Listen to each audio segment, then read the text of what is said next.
संप्रदायकर्तृभ्यो वंशर्षिभ्यो महद्भ्यो नमो गुरुभ्यः।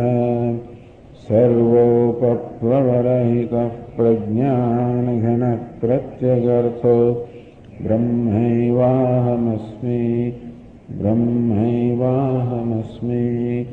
ॐ नारायणं पद्मभवं वसिष्ठं शक्तिं च तत्पुत्रपराशरं च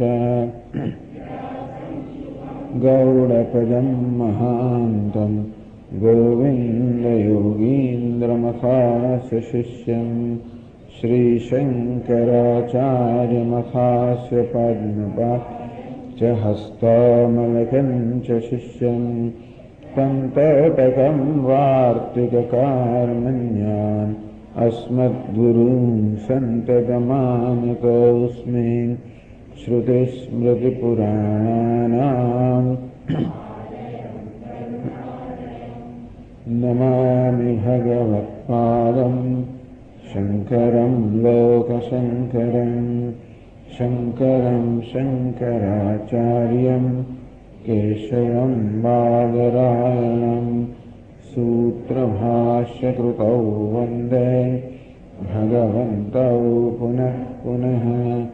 ईश्वरो गुरुरात्मेति मूर्तिभेदविभागिने व्योमवद्व्याप्तदेहाय दक्षिणामूर्तये नमः। ॐ पूर्णमदः पूर्णमिदं पूर्णात् पूर्णमुदच्यते पूर्णस्य पूर्णमादाय पूर्णमेवावशिष्यते। ॐ शान्ति शान्ति शान्तिः।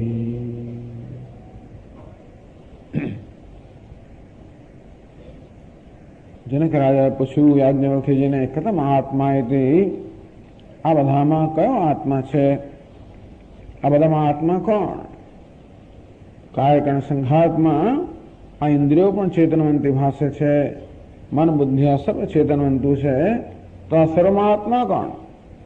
યોયમ વિજ્ઞાનમય હૈ પ્રાણેશુ, તો કે નહીં આ સ્થૂળ દેહ ઇન્દ્રિયો પ્રાણ મન બુદ્ધિ કોઈ આત્મા નથી, એમની મધ્યમાં રહેલો, એમને ચેતનતા પ્રદાન કરનાર. તો પછી અમને એવું કેમ લાગે છે કે ઇન્દ્રિયો આત્મા છે, મન આત્મા છે? એવું કેમ આપણને ભ્રમ થતો હોય છે? કારણ કે આત્મા સ્વયં નિર્વિશેષ છે, કોઈ પ્રકારની વિશેષતાઓ ધરાવતો નથી. એ સ્વયં કોઈ વિશેષતા ન ધરાવતો હોવાને કારણે જો કોઈ વિશેષ વાળી વસ્તુ હોય એના જેવો જાણે કે થઈ જાય છે. સમાનસ્સન ઉભો લોકો અનુસંચરતી. વિજ્ઞાનમય વાસ્તવ વિજ્ઞાન સ્વરૂપ છે, જ્ઞાન સ્વરૂપ છે, ચૈતન્ય છે, નિત્ય શુદ્ધ છે. જેમ સ્ફટિક પારદર્શક છે, નિત્ય શુદ્ધ છે, તે રીતે આત્મા નિત્ય શુદ્ધ. પણ જે રીતે સ્ફટિકની સમક્ષ કોઈ પદાર્થ રાખવામાં આવે તો સ્ફટિક જાણે કે એ પદાર્થના રંગવાળો થઈ જતો હોય છે એવું જણાય છે, ભાષે છે, થઈ જતો નથી. અંતર આત્મા પણ આ ઇન્દ્રિયોની મનની બુદ્ધિની સમીપમાં હોવાના કારણે જાણે કે તમને જેવો આકાર ધારણ કરેલા છે. સમાનસ્સન ઉભવ લોકો અનુસંચરતી, અંતેથી આ કાર્યકરણ સંઘાતની જેમ થઈને બંને લોકમાં અનુસંચરણ કરે છે. આ લોકમાં અને પરલોકમાં. આ લોકમાં આ દેહની ઇન્દ્રિય સંઘાતમાં અહંભાવથી જાણે કે આ લોકમાં હોય, મર્ત્ય લોકમાં હોય, અને પછી જે સૂક્ષ્મ દેહ જયારે વિદાય લે ત્યારે એ સૂક્ષ્મ દેહમાં અહંભાવ કરીને બીજા પરલોકમાં જાય અને તેની ઉપાધિમાં અહંભાવ કરીને જાણે કે ત્યાં વ્યવહાર કરતો એમ જણાય. ખરેખર બધો વ્યવહાર આ કાર્યકરણ સંઘાતે થઈ રહ્યો આત્માથી નહીં. સમાનસ્સન આ એક બહુ મહત્વની વસ્તુ કહેવામાં આવે કે તાદાત્મ્યનો અર્થ છે એના જેવા થઈ જવું. આ સ્ફટિકનું લાલ રંગ તાદાત્મ્ય અર્થાત સ્ફટિક જાણે કે લાલ બની જવો. આ સ્ફટિકને પોતાનું કોઈ વ્યક્તિત્વ ન હોવાને કારણે એ ગમે તે વ્યક્તિત્વ જાણે કે ધારણ કરેલા તેમ આત્માનું કોઈ વ્યક્તિત્વ નથી, કોઈ વિશેષતા નથી, કોઈ નામ નથી, રૂપ નથી. અર્થાત નિરાકાર છે, નિર્વિશેષ છે, નિત્ય શુદ્ધ છે, પારદર્શક છે, જ્ઞાન સ્વરૂપ છે, પૂર્ણ છે. પરંતુ આવું થવાના કારણે એ અપૂર્ણ હોય એમ જ હંમેશા આપણને ભાસે છે. હું અપૂર્ણ છું એ પ્રકારનું મને ભાસે છે. હું કર્મ કરી રહ્યો છું એવું મને હંમેશા લાગે છે. વાસ્તવમાં આ કર્મ તો સર્વ કાર્યકરણ સંઘાતી થઈ રહ્યું છે. ધ્યાયતીવ લેલાયતીવ, આત્મા જાણે કે ધ્યાન કરે છે, આત્મા જાણે કે ચેષ્ટા કરે છે.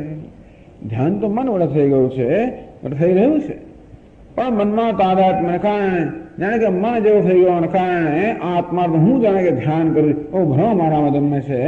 લેલાયતીવ ચેષ્ટા કરે છે. ચેષ્ટાઓ તો બધી આ પ્રાણ વડે થાય છે, કર્મેન્દ્રિય વડે થાય છે. એની અંદર પણ તાદાત્મ્ય હોવાના કારણે હું ચેષ્ટા કરી રહ્યો છું, વિવિધ કર્મ કરી રહ્યો છું એ પ્રકારનો ભ્રમ મને થાય છે. આમ ગઈકાલે ચર્ચા કરી કે આપણા સુખ દુઃખનો આધાર આપણા વિશેની દ્રષ્ટિ પર જ છે. મારા વિશેની મારી દ્રષ્ટિ કેવી છે એ જ મને દુઃખ કે સુખનું કારણ બને છે. તો અત્યારે આપણા વિશેની દ્રષ્ટિ છે કે હું કરતા છું, ભોગતા છું, સુખી છું, દુઃખી છું, આ પ્રકારની દ્રષ્ટિ કેમ જન્મી? ખરેખર કર્તૃત્વ ભોગતૃત્વ ક્યાં છે? આત્મામાં નથી. આત્મા જેને સંધિમાં રહેલો છે એ કાર્યના સંઘાતમાં કર્તૃત્વ છે, ભોગતૃત્વ છે, એનું નામ જ મૃત્યુ. આ કાર્યના સંઘાત હંમેશા મૃત્યુના ક્ષેત્રમાં જ હોય છે. કારણ જન્મ છે, મૃત્યુ છે, વિકાર છે. આ કાર્યના સંઘાત સ્થૂળ શરીર, સૂક્ષ્મ શરીરમાં અનેકતા છે. આ એક સંઘાત બીજા કરતા જુદો છે. આમ જુદાઈ છે, અનેકતા છે, વિવિધતા છે, મર્યાદા છે. આ સ્થળમાં મર્યાદિત છે, એક જ સ્થળે છે, અન્ય સ્થળે નથી. કામમાં મર્યાદિત છે, હમણાં છે, પહેલા ન હતો, પછી નહીં હોય. અને વિશેષતાઓ મર્યાદિત છે, અમુક પ્રકારની વિશેષતાઓ ધરાવે છે, અન્ય વિશેષતાઓ નહીં. આમ દેશમાં, કામમાં, વિશેષતામાં મર્યાદિત હોવાના કારણે સર્વ રીતે આ કાર્યકાળ સંઘાત મર્યાદિત છે. આત્મા એટલે હું સ્વયં અમર્યાદિત છું, પરંતુ અહમ ભાવને કારણે હું બધા પ્રકારની મર્યાદાઓથી જાણે કે પીડાઈ રહ્યો છું. ખરેખર એક કરુણતા છે આપણા જીવનમાં કે કોઈ પ્રકારની મર્યાદા ન હોવા છતાં પણ બધા પ્રકારની મર્યાદાથી પીડાઈ રહ્યા છે. આ બધી પીડા ખરેખર આત્માના સ્વભાવને કારણે નથી, પરંતુ જેને પોતાનો સ્વભાવ માની લેવામાં આવે છે. આત્મેન્દ્રિય મનોયુક્તમ ભોક્તે ત્યાહુર મનીષિણ. કઠોપનિષદ કહે છે કે આત્મા ચૈતન્ય જયારે આ દેહમાં, ઇન્દ્રિયમાં, મનમાં અહમ ભાવ કરે ત્યારે એ ભોગતા કહેવાય છે. સ્વયં ભોગતા નથી, સ્વયં જીવ નથી, સ્વયં કરતા નથી. આ કર્તૃત્વ, ભોગતૃત્વ, અને એને કારણે બધું સુખ દુઃખ જન્મે છે. જે કર્મ કરતો હોય એનાથી કંઈક ખરાબ થઈ જાય તો પછી આપણને દુઃખ થાય. જે ફળ ભોગવતો હોય એની સાથે ખરાબ વ્યવહાર કરવામાં આવે એ પાછું દુઃખ થાય.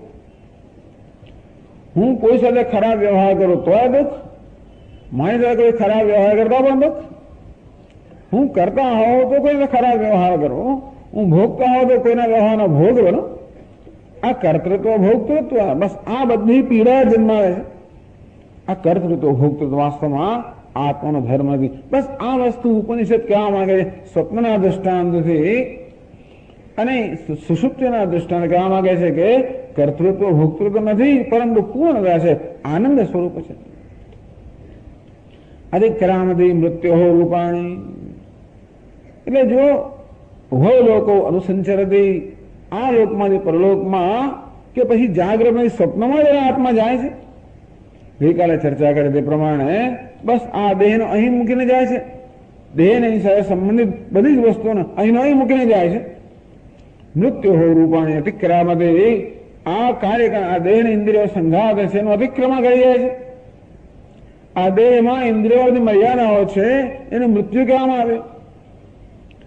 વેદાંત શાસ્ત્રમાં અવિદ્યા, કામ, કર્મને મૃત્યુ કહે છે. અવિદ્યા એટલે અજ્ઞાન, પોતાના વાસ્તવિક સ્વરૂપનું અજ્ઞાન. એ અજ્ઞાન એવું છે કે આમાંથી ભ્રમ જન્મે છે. તેથી પોતે છે એના કરતા પોતાને વિપરીત માની લેવો. આ સાજ પૂર્ણ છે પોતાને અપૂર્ણ માની લે. આ કરતા છે પોતાને કરતા માની લે. આ ભોગતા પોતાને ભોગતા માની લે. આ પ્રકારે અવિદ્યા. એટલે કે પોતાના વિશે એ વિપરીતતા અને એક પ્રકારનો એક સ્વભાવ છે અવિદ્યા. એમાંથી કામના જન્મે આ પ્રકારના મર્યાદા મુક્ત થવાની કામના જન્મે, એમાંથી કર્મ જન્મે, એમાંથી કર્મફળ જન્મે, એમાંથી વળી નોધ પ્રાપ્ત થાય, વળી કર્મ થાય, વળી કર્મફળ પ્રાપ્ત થાય. આ પ્રકારે અવિદ્યા, કામ, કર્મ અને મૃત્યુ કામ આવે. તો આ બધા ફકરાઓ, કંડિકાઓ દ્વારા બૃહદારણ્યક ઉપનિષદ બતાવવા માંગે છે કે અવિદ્યા, કામ, કર્મ આત્માનો સ્વભાવ નથી, હુંનો સ્વભાવ નથી. અવિદ્યા, કામ, કર્મ ક્યાંક છે ખરું, ભલે બુદ્ધિમાં હોય, ભલે ઇન્દ્રિયોમાં હોય, ભલે કાર્યકાળ સંઘાતમાં હોય, આત્મામાં નથી. બસ આ બધા અમારા બધી ચર્ચા છે. મૃત્યુ રૂપાણી અતિક્રામતી, કેવી આત્મા મૃત્યુના રૂપને જાગ્રત સ્વપ્નમાં જાય ત્યારે આ દેહને અતિક્રમણ કરી જાય. આ દેહ પણ મૃત્યુનો જ એક રૂપ છે. કર્મને કારણે જન્મેલો છે આ દેહ, પૂર્વમાં કરેલા કર્મને કારણે આ દેહ જન્મેલો છે. એના માટે એ બધું મૃત્યુ અંતર્ગત છે. જે કર્મને અંતર્ગત છે, કામના અંતર્ગત છે, અવિદ્યાના અંતર્ગત છે, બધું મૃત્યુના અંતર્ગત છે. જોકે ઉપનિષદ કહે છે કે મૃત્યુના રૂપનું અતિક્રમણ કરે છે, પણ આ પૂરેપૂરા મૃત્યુનું અતિક્રમણ નથી થતું. જોકે કંઈક અતિક્રમણ થાય છે. જાગ્રતમાંથી સ્વપ્નમાં જવામાં આવે ત્યારે આ દેહમાંથી તાદાદમાં છૂટી જાય છે. તાદાદમાં ત્યારે જ છોડેદાર ન હોય ત્યારે આ સ્ફટિક એક લાલ રંગનો દેખાતો હોય અને પછી એ વસ્ત્ર લઈ લેવામાં આવે અને લીલું વસ્ત્ર મૂકવામાં આવે ત્યારે સ્ફટિક લીલો દેખાય. એનો અર્થ એ થયો કે લાલ રંગનું અતિક્રમણ કરી ગયું. અતિક્રમણ ક્યારે થાય? લાલ રંગ હતો નહીં ત્યારે, બાકી અતિક્રમણ ન થાય. આ વસ્ત્ર ધારો કે આ રંગનું હોય, આ ભૂરા રંગનું હોય તો તમે ગમે તે કરો તો એ ભૂરું ભૂરું જ રહે. અહીં લઈ જાઓ, ત્યાં લઈ જાઓ, ગમે ત્યાં લઈ જાઓ. પણ સ્ફટિક જો ભૂરા રંગ નથી, મારે વસ્ત્રને લઈ લેવામાં આવે તો એનો ભૂરો રંગ ના રહે. આમ જે વસ્તુનું અતિક્રમણ કરી જઈએ એ આપણો સ્વભાવ ન હોય. કહેવાનો ભાવ છે ક્યારે પણ સ્વભાવ ભાવાનામ વ્યાવર્તિત ઔષ્ણવદ્રવે હૈ.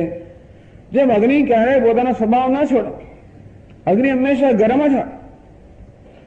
તો બધા સ્વામી અગ્નિ ક્યાં ગરમ હોય? ઠંડો પડી જાય છે. અગ્નિ ઠંડો નહીં પડતો. કેમ? આપણે પ્રગટાવીએ પછી દિવાસળી ત્યારે પેલો અગ્નિ ઠંડો નહીં પડતો. અગ્નિ તો હંમેશા ગરમ જ હોય.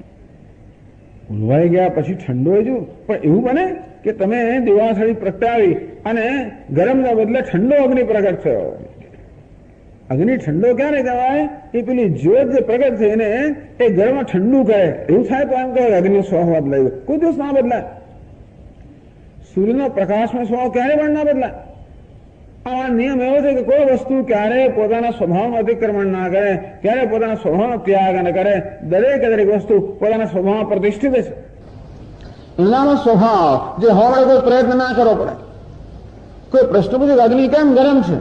બસ ગરમ છે. સૂર્ય કેમ પ્રકાશમાં છે? પ્રકાશમાં છે. બરફ કેમ ઠંડો છે? ઠંડો છે. કારણ શું? કોઈ કારણ નથી. જો કારણ હોય તો પછી કારણ જતો તો કાર્ય જતો.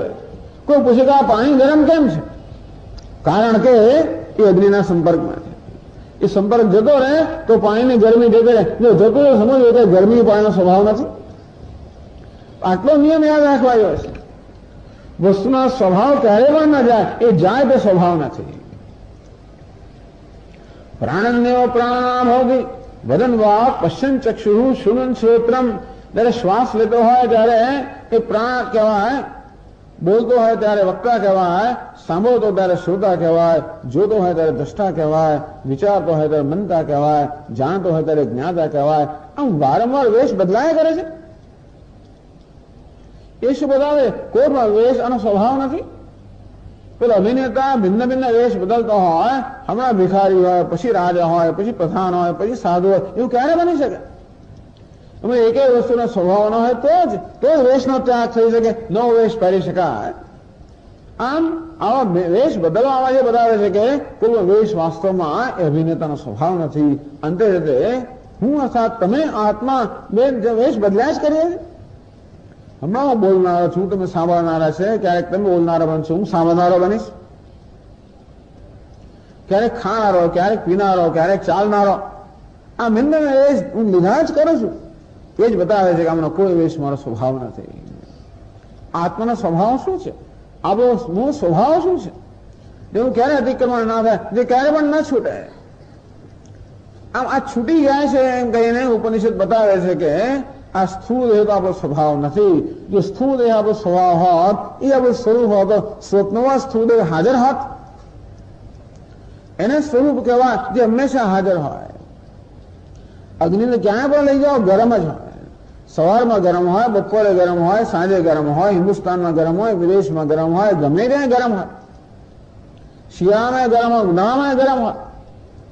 એને સ્વભાવ કહેવાય જે ક્યારે છૂટે નહીં. જેવી રીતે એવો આપણો શું સ્વભાવ છે, આપણો વાસ્તવિક સ્વરૂપ શું છે જે ક્યારેય છૂટે નહીં, જે હંમેશા આપણે હોઈએ જ. એનો અર્થ એ થયો કે આપણું એક સ્વાભાવિક સ્વરૂપ છે, એક આગંતુક સ્વરૂપ છે. પેલા અભિનેતાનું એક સ્વાભાવિક સ્વરૂપ છે, એક આગંતુક સ્વરૂપ છે.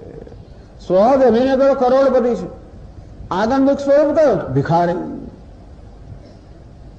એ સ્વાભાવિક છે, ક્યારે પણ ના જાય. આગંતુક કેવું છે? આવે અને જાય. એટલે ભિખારી હોય તો પણ અભિનેતા કરોડપતિ જ રહેશે, રાજા હોય તો પણ કરોડપતિ.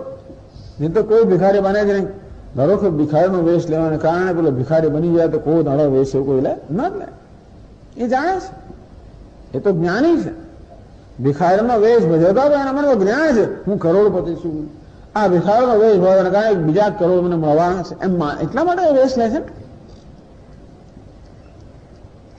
રાજા હોય, સાધુ બની જાય તો કરોડપતિ છે, બાકી કઈ સાધુ વાધુ ના બને.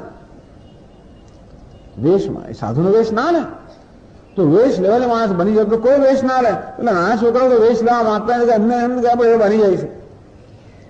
એટલે વાર્ષિકોત્સવ હોય શાળાની અંદર અને પેલાને કહેવામાં કે ભિખારી હું એવું નહીં બનું, ભાઈ મને એવું ના આપશો, હું તો રામ જ બનું, રાવા ના બનો. એમ તો બની નથી જવાનું, પણ એને એમ કેવું બની જાય છે. લોકો મને શું કહે છે, હું કેવો થઈ જઈશ? એને જ્ઞાન નથી બાત. તો એવું શું સ્વરૂપ છે જેનું ક્યાંય અતિક્રમણ ના થાય? જેનું અતિક્રમણ થાય એ આગંતુક છે, જેનું અતિક્રમણ ન થાય એ સ્વાભાવિક છે. આ રીતે આપણા સ્વાભાવિક સ્વરૂપનું જ્ઞાન આપવા માટે આ બધી ચર્ચા છે. આપણા સ્વાભાવિક સ્વરૂપનું જ્ઞાન થાય, આપણા સ્વભાવનું ચિંતન કરી શકીએ. આપણા પોતાના રોજ રોજના અનુભવમાંથી જાગ્રત સ્વપ્ન સુષુપ્તિ રોજ અનુભવો છે, એ કે લેવા જવા પડે એમ નથી.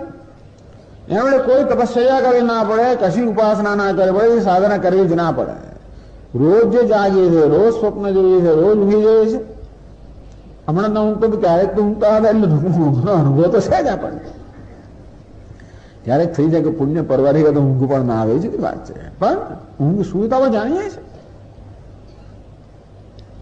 અને તેથી આપણા આવા સામાન્ય અનુભવમાંથી કેવી રીતે આપણા પોતાના સ્વરૂપનું જ્ઞાન પ્રાપ્ત કરવું એ ઉપનિષદ કહે છે. અધિક્રામતી મૃત્યુહો રૂપાણી એમ સ્વપ્નની વાત કરી. અત્રાયમ પુરુષ સ્વયં જ્યોતિર્ભવતી, સ્વપ્નમાં ગઈકાલે વાત કરી એમ કોઈ બાહ્ય જ્યોતિ નથી, છતાં પણ એવો જ વ્યવહાર ચાલે છે જેવું જાગરણમાં ચાલતો હોય. એ બતાવે છે કે સ્વપ્નમાં આત્મા સ્વયં જ્યોતિ છે, પોતાના જ પ્રકાશથી પ્રકાશ રહ્યો છે. એટલું જ નહીં પરંતુ અન્ય સર્વને પ્રકાશિત કરી રહ્યો છે. સ્વપ્નમાં જે સૂર્ય છે, સ્વપ્નમાં જે ચંદ્ર છે, સ્વપ્નમાં જે અગ્નિ છે, સ્વપ્નમાં જે વાણી છે, સ્વપ્નમાં આપણી જે જ્યોતિ છે એને કોણ પ્રકાશિત કરે છે? ત્યાં કોઈ બહાર એ સૂર્ય જે છે એ પોતે પ્રકાશિત હશે. તો સ્વપ્નના સૂર્યને, ચંદ્રને, અગ્નિને, વાણીને કોણ પ્રકાશિત કરે છે? અત્રાયમ પુરુષ સ્વયં જ્યોતિર્ભવતી. આત્મા સ્વયં જ્યોતિ છે, સ્વયં પોતાના મહિમામાં પ્રકાશે છે. પ્રશ્નો પ્રશ્ન કહે છે અસ્યમ અત્ર એષ મહિમાન અનુભવતી. આ સ્વપ્નમાં આત્મા પોતાના મહિમાનો અનુભવ કરે છે, પોતે રચના જગતનો અનુભવ કરે છે. અનુભવ કરવો એવું પણ ના કહેવાય. ખરેખર તો વાસ્તવ માત્ર પ્રકાશવું જ આત્માનો સ્વભાવ છે. અનુભવ કરવો એ પણ આપણો સ્વભાવ નથી. અનુભવ કરતા હોય તો આપણે ભોગતા કહેવાય, અનુભવ ના કહેવાય. અનુભવ કરનારને હજાર જાતના દુઃખ હોય. આત્મા કેવો છે? સ્વપ્નમાં અનુભવ પણ કરનાર, દ્રષ્ટા પણ નથી, માત્ર પ્રકાશ છે. સ્વપ્નની બધી જ્યોતિને પ્રકાશિત કર દો, સ્વયં કોઈના વડે પ્રકાશિત ન થનારો, એવું પણ ખરો. બધાને પ્રકાશિત કરનારો, સ્વયં અપ્રકાશ્ય, અર્થાત જેને બીજા કોઈ પ્રકાશની અપેક્ષા આવશ્યકતા નથી. તો સ્વપ્નના સૂર્યને તો આ ચક્ષુ અને ચક્ષુ દ્વારા આત્માની અપેક્ષા છે. આમ સ્વપ્નમાં જે બધી જ્યોતિ છે બધાને આત્મા પ્રકાશની અપેક્ષા છે. આત્મા સ્વયં પ્રકાશ છે, અર્થાત કોઈ પ્રકારના પ્રકાશની અપેક્ષા વગર સ્વયં પ્રકાશિત કરે છે. ન તત્ર સૂર્યો ભાતિ. તો જાગ્રતમાં શું સ્વામી? જાગ્રતમાં એવું જ છે, પરંતુ સ્વપ્નમાં આપણે આત્માના સ્વયં પ્રકાશ સ્વભાવને સરળતાથી સમજી શકીએ માટે સ્વપ્નનું દ્રષ્ટાંત આપવામાં આવ્યું. ગમે ત્યાં હોય, આત્મા એકમાત્ર પ્રકાશ સ્વરૂપ છે. અન્ય સર્વ વાસ્તવમાં આત્મા ઉછળેલા પ્રકાશમાં પ્રકાશે છે. તમેવ ભાંતમ અનુભાતિ સર્વમ તસ્ય ભાષા સર્વમિદમ વિભાતિ. આત્મા ભાષી રહ્યો છે, એના પ્રકાશમાં આ સર્વ ભાષે છે. એ કઈ રીતે? એ જ રીતે કે આત્મા સ્વયં પ્રકાશ છે. એના પ્રકાશની છાયા પેલી બુદ્ધિમાં પડે એટલે બુદ્ધિ ચેતન બનતી પડે. બુદ્ધિ જાણે કે પ્રકાશમાં મળે. જેમ પેલા અરીસામાં આપણે સૂર્યના પ્રતિબિંબને ઝીલીએ તો અરીસો પણ પ્રકાશમાં મળે અને અન્યને પ્રકાશિત કરતે કરતે આ બુદ્ધિ પણ આત્માની છાયા, આત્માનો આભાસ, આત્માનું પ્રતિબિંબ જયારે ગ્રહણ કરીને સ્વયં પ્રકાશમય બની જાય છે. એ બુદ્ધિનો પ્રકાશ પછી મનમાં આવે, મનનો પ્રકાશ ઇન્દ્રિયોમાં આવે, ઇન્દ્રિયો દ્વારા સમગ્ર જગત પ્રકાશિત થાય. તમેવ ભાંતમ અનુભાતિ સર્વમ જાનામે તમેવ ભાંતમ અનુભાત ચેતત સમસ્તમ જગત. આત્મનિત્ય પ્રકાશરૂપ એના પ્રકાશમાં આ સર્વ પ્રકાશમાન છે. અત્રાયમ પુરુષ સ્વયં જ્યોતિર્ભવતી. અહીંયા પુરુષ આ પરમાત્મા સ્વયં જ્યોતિ છે. ન તત્ર રથયોગા. ભલે સ્વપ્નમાં જાગરણ જેમ વ્યવહાર ચાલતો હોય એમ ના માનવું કે ત્યાં સાચા બધા પદાર્થો છે. સ્વપ્નમાં જે છે કોઈ સાચી વસ્તુ નથી, એ તો બધી આપણી બુદ્ધિની કલ્પના છે. સર્વાવત માત્ર અપાદાય. એ બુદ્ધિ શું કરતી હોય છે?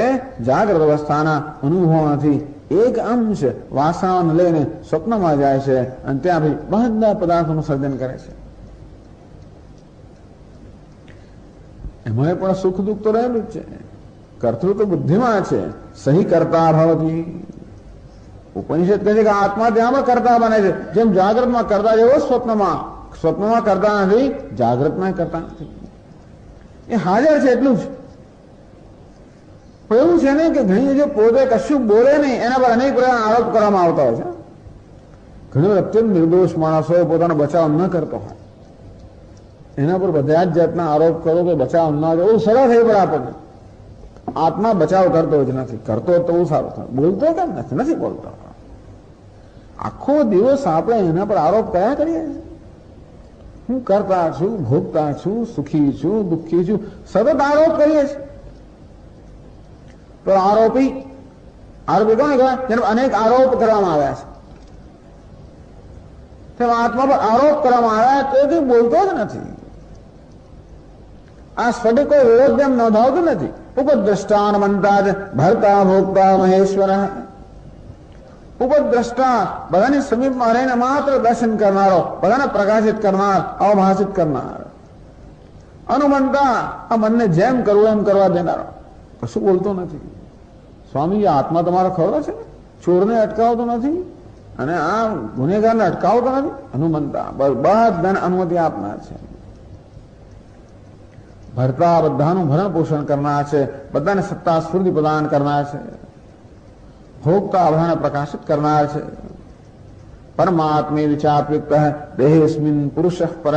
આ દેહની અંદર પરમ પરમાત્મા રહેલો છે. એ કશું બોલતો નથી, ચાલતો નથી, કંઈ કરતો નથી.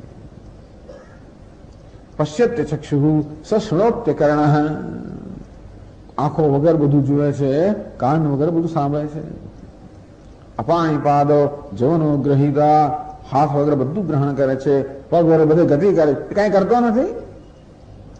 પગ ગતિ કરે એમ લાગે હું ગતિ કરું છું. હાથ ગ્રહણ કરે હું ગ્રહણ કરું છું. આંખો જોવે હું જોઈ રહ્યો છું. કાન સાંભળે હું સાંભળે. આ પ્રકારના ભ્રમ આપણે સેવીએ છીએ. વાસ્તવમાં એ તો પોતાના મહિમામાં પ્રકાશિત છે. આમ સ્વપ્નના દૃષ્ટાંત સમજાવવામાં આવ્યું કે આત્મા આ દેહ ઇન્દ્રિય વગેરે સંઘાથી અલગ છે. આથી ધ્યાન અહીં રાખીને સ્વપ્નમાં જાય છે. વળી કહે છે અસંગ છે અને સ્વયં પ્રકાશ છે. આ સ્વયં પ્રકાશ એ સમજાવવામાં આવ્યું. દેહ ઇન્દ્રિયથી અલગ છે પણ સમજાવવામાં આવ્યું. હવે આત્મા અસંગ એ સમજાવવામાં આવે છે. તો ચાલો 19 પાના પર આપણે પહેલો ફકરો વાંચીએ. સવા એષઃ એતસ્મિન સંપ્રસાદે રત્વા ચરિત્વા દૃષ્ટ્વા એવ પુણ્યં ચ પાપં ચ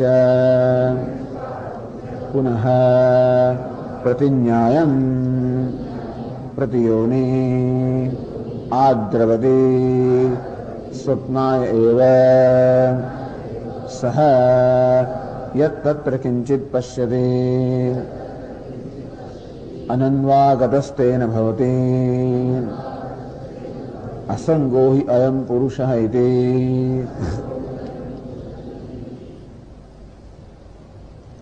સહ આ જેની વાત થઈ રહી છે એ સ્વયં જ્યોતિ પરમાત્મા જે પોતાના મહિમામાં નિત્ય મહિમામાં પ્રકાશિત છે. એષઃ એતસ્મિન સંપ્રસાદે રત્વા ચરિત્વા. પછી સ્વપ્નમાંથી આ આત્મા સંપ્રસાદમાં જાય છે.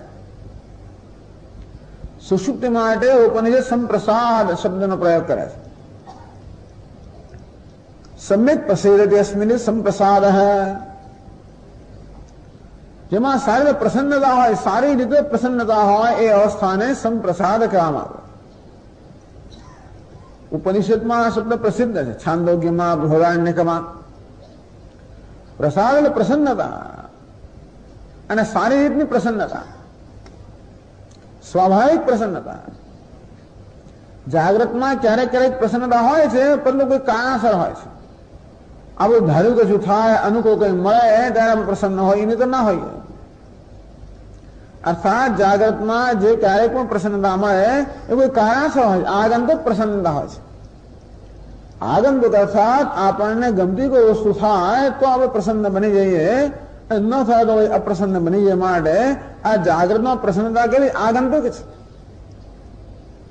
અને જરાક પ્રસન્નતા માટે બહુ આપણે કિંમત ચૂકવવી પડે. જાગ્રતની અંદર તો કેટલો બધો પરિશ્રમ કરવો જ પડે છે.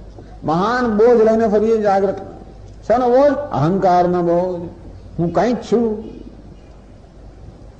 કમનસીબ માણસ હંમેશા પોતાની જાતને આગળ ધરા, હું કંઈક છું એમ બતાવવા જ માંગે છે. જે વસ્તુ પોતાને મર્યાદિત કરનાર છે અને જે બધા દુઃખનું કારણ છે એને જ પકડીને બેસી રહ્યો છે. આપણે શેને પકડીને બેસીએ? અહંકારને. હું કંઈક છું, બીજા કરતા જુદો છું. આ જુદાઈ, આ કંઈક હોવા પણ આ જ બધા દુઃખનું કારણ છે. એટલા જ માટે જાગ્રત બહુ બહુ જ વિચારના હોય છે. મોટાભાગે ક્લેશ હોય છે. ક્યારેક ક્યારેક જરાક પ્રસન્નતા હોય. સ્વપ્નમાં ગયો ત્યાં પછી છોડતો નથી, ત્યાં પણ અહંકારને જાળવી રાખે. થોડો ઓછો અહંકાર છે. આ સ્થૂળ દેહનો અહંકાર ત્યાં નથી એટલે થોડો ઓછો છે. થોડો ઓછો ક્લેશ છે. ત્યાં ક્લેશ તો છે, ઓછો છે. જરાક વધારે પ્રસન્નતા કહેવાય. પણ સુષુપ્તિની અંદર બધો જ અહંકાર છૂટી ગયો. સંપ્રસાદ. આ સુષુપ્તિમાં જે પ્રસન્નતા છે ક્યાંથી આવી?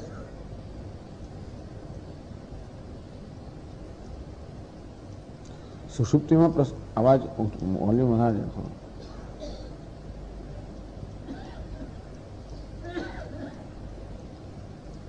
ત્યાં સુષુપ્તિમાં આનંદ છે એ તો વાત સાચી જ છે. એટલા જ માટે કે સૂઈને ઉઠેલો માણસ કહે છે કે હું સુખેથી સૂતો. જો એને સારી રીતે નિદ્રા મળી હોય તો, ખરેખર ગાઢ નિદ્રા આવી હોય અને આપણે ઉઠીએ ત્યારે આમ તાજા હોઈએ છીએ, સુખેથી સૂતો. એટલું જ નહીં પણ જયારે તક મળે ત્યારે વળી પાછો નિદ્રામાં પ્રવેશ જતો રહે છે. ઘણા લોકોનો સ્વભાવ છે જરા તક મળી ને ઊંઘે નથી. લોકો મુંબઈમાં ટ્રેનમાં ઉભા ઊંઘતા હોય છે. વિચાર કરો, તક જ જોઈ રહ્યા.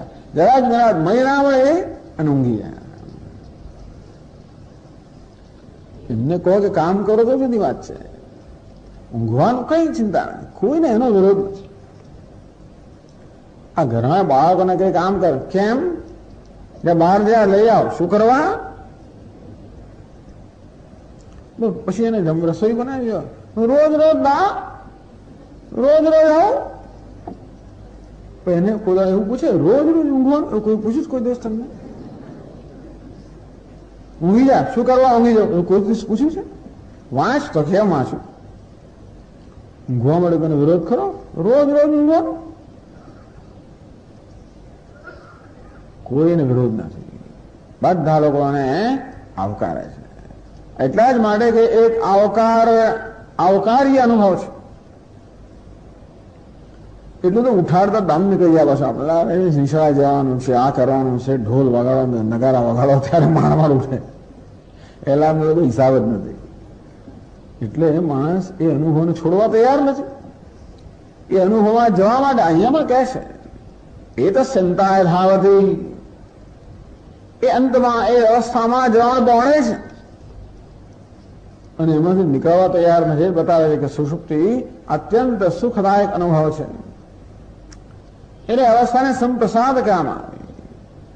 એ સુષુપ્તિમાં જે સુખ છે, આનંદ છે, ક્યાંથી આવ્યો, કયા કારણે છે?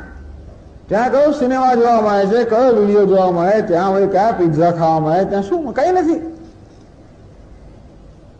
મતલબ આનંદ છે એ બધા આગંતુકતા નથી. સુષુપ્તિ આનંદનું કોઈ કારણ નથી. એ સુષુપ્તિમાં ગાઢ નિદ્રામાં કેમ આનંદ ન હતો? બસ હતો. કોઈ કારણ વગર, જો કોઈ કારણ વગર હોય એને સ્વભાવ કહેવાય, એને સ્વાભાવિક કહેવાય. તો સુષુપ્તિમાં સંપ્રસાદ હૈ.